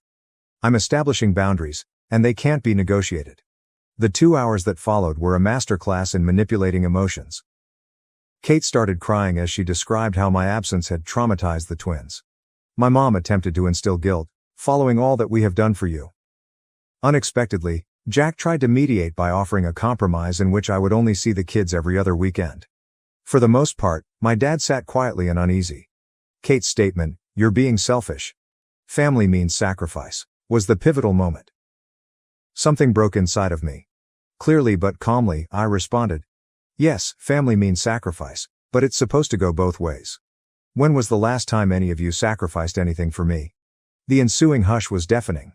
I revealed everything for the first time: the years of being Kate's second best friend, the unfair financial treatment, and the ongoing belief that my life and time were not as valuable as theirs. I then showed them my calendar for the previous year, with every weekend designated for babysitting and every holiday tailored to their requirements. Attempting to interrupt, my mother said, "But that's what aunts do." I responded by saying something I had never before dared to say. "No, that's what paid babysitters do. And Kate, if you need this much help, maybe it's time to consider hiring one." From there, the discussion took a different turn. My mother followed Kate as she rushed out. Remarkably sorry, Jack remained and acknowledged that they had exploited my availability. After remaining silent for a while, my father said, "We never meant to make you feel this way. It was something, but it wasn't an apology." I carried out my strategy when they departed. I relocated to a different area of the city and got a new apartment. Although it's smaller than my previous residence, it's in a safe building with a doorman who has been informed of my predicament. Only my workplace and a select group of close pals now have my updated phone number. Rebuilding my life from scratch was the most difficult aspect, not the relocation or the planning. I had no true hobbies and few close acquaintances because I had spent years being there for my family. I began modestly. I enrolled in pottery lessons, joined a local reading club, and accepted dinner invitations from coworkers that I had previously consistently declined. It was a weird first weekend of real freedom. I did things that were previously unthinkable, including staying up late, going to a farmer's market, and spending hours perusing a bookshop. Kate didn't text me urgently. Mom doesn't make guilt-tripping calls. No requests for last-minute babysitting. My family's response to my relocation was harsh but expected. When my mother attempted to contact me via the company switchboard, they learned that my new job does not allow personal calls during business hours. On one occasion, Kate even visited my office, but security was alerted beforehand. She wrote a tearful letter accusing me of destroying our family. Jack was the source of the unexpected development. He apologized by email for his part in making the scenario possible. At first, Kate objected to him taking the twins to events on the weekends, but she has since come to terms with it. It's a minor yet important modification. My folks are having a hard time adjusting. Dad occasionally texts, usually in an embarrassing attempt to strike up a conversation. Mom fluctuates between angry outbursts and icy quiet. She left a voicemail last week stating, "When you're done with this rebellion, we'll welcome you back." This isn't a phase, and she doesn't get it. My new reality is this. Without regular family interruptions, work has significantly improved. I'm more productive and focused. After noticing the shift, my supervisor assigned me to oversee a significant new project. For the first time in years, I'm also dating casually, but I'm taking it slow. Internally, there has been the biggest shift. I no longer have the ongoing background anxiety that I had for years. I've started exercising frequently, improved my diet, and slept better. According to my therapist, yes, I have finally begun therapy. I am beginning to recuperate from what she refers to as chronic family stress syndrome. The twins sent me a gift last weekend that included handcrafted notes expressing how much they miss me. Even though it was bittersweet, I remained resolute. I carefully wrote them back to let them know that, although I love them, I need some time to look after myself. I had to write it even though Kate is unlikely to read it to them. "There's a lightness about you now. You look years younger," observed an old acquaintance of mine when I ran into her yesterday. She is correct. I feel lighter in spite of the angry texts, the efforts at emotional manipulation, and the guilt that still surfaced. More liberated. Family love shouldn't feel like a prison sentence, I'm discovering. Respect for personal space, acknowledgement of one's own needs, and reciprocal assistance, rather than only one-sided sacrifice, are all components of true love. My new flat will be 1 month old next week. This is the first time I've ever dared to throw a tiny housewarming celebration. Only a few buddies from pottery class, book club, and work. No expectations, no drama, no family, just individuals who embrace me for who I am. I'll provide another update soon. I'm grateful to Reddit for giving me the confidence to make a life shift. Update 3. Completed update. It has been a life-changing 3 months, and I want to describe how it has all come together. The confrontation I had been dreading and anticipating arrived last week. My father unexpectedly came up to my place of employment. His method was distinct from Kate's emotional manipulations or my mother's prior frenzied attempts. When he asked if we could have lunch together, he was composed, even resigned. We got together at a peaceful eatery close to my workplace. For the first time in my life, he truly saw me as his daughter, not as Kate's sister or the family's fallback option. He remarked, "You look healthy," in a startled tone. Happier. The fact that he hadn't seen my discontent for years weighed heavily on the observation that lingered between us. The family had presented him with a proposal. They were prepared to make concessions. If I agreed to take back my place in the family, I could have every other weekend off.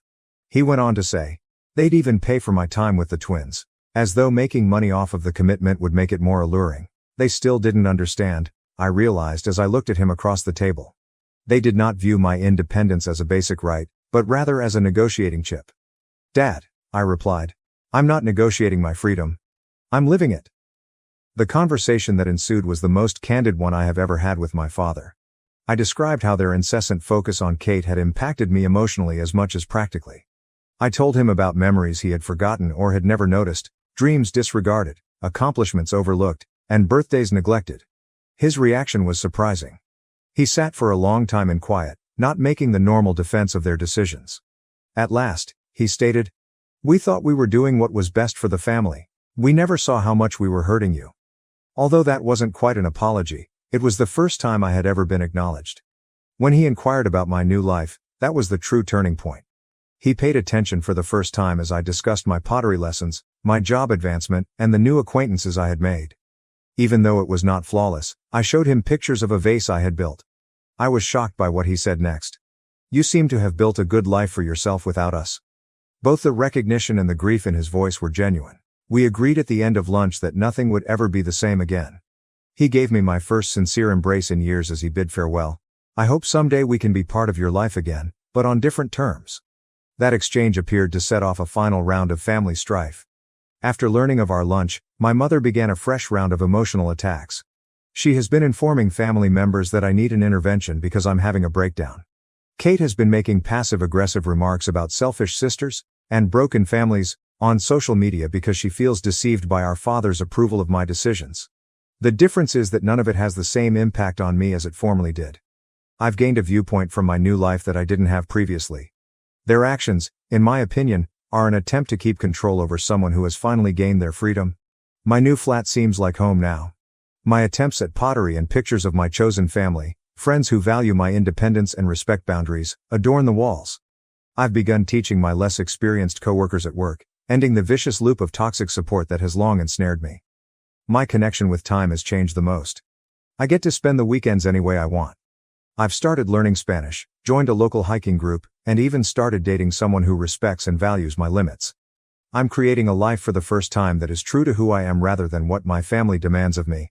The twins sent me a homemade card last Sunday, which was obviously written under supervision. It was filled with regrettable statements about how much they miss their aunt. This would have previously led me into a downward spiral of uncertainty and remorse. Rather, I responded with a tender yet strong letter, stating that although I may not be as involved in their everyday life, my love for them hasn't changed, and that sometimes grown-ups need to look for themselves. According to my therapist, I am exhibiting what she refers to as post-traumatic growth, not merely moving past the past but creating something more robust and wholesome in its stead. She has assisted me in realizing that I am not responsible for resolving the dysfunction in my family. Yesterday was the most recent development. Jack, Kate's husband, contacted me to let me know that my stance has caused changes in their home, not to place blame on me. They've finally recruited part-time help to help with the twins, and he's become a more involved parent. Jack believes it's better for everyone, but Kate is having trouble adjusting. I'm sitting in my home office getting ready for a business trip next week as I write this last update, something I could never have done in my previous life. A frame quotation that speaks to my path is on the wall behind my desk. Sometimes the bravest thing you can do is set yourself free. I want to express my gratitude to everyone who supported me and followed my tale. You gave me the confidence to make my own decisions. If you're wondering if people in comparable circumstances are selfish for desiring their own lives, know that you're not. Being free is not selfish. Treating oneself is not unkind. Setting limits is not a sign of treachery. I have no idea how my relationship with my family may develop in the future.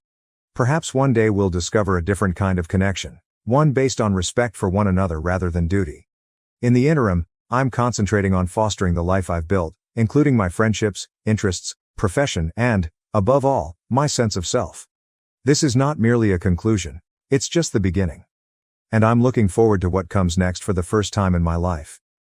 Thank you for watching. If you haven't subscribed yet, please do so and hit the notification bell to stay updated with more shocking real-life stories happening around you.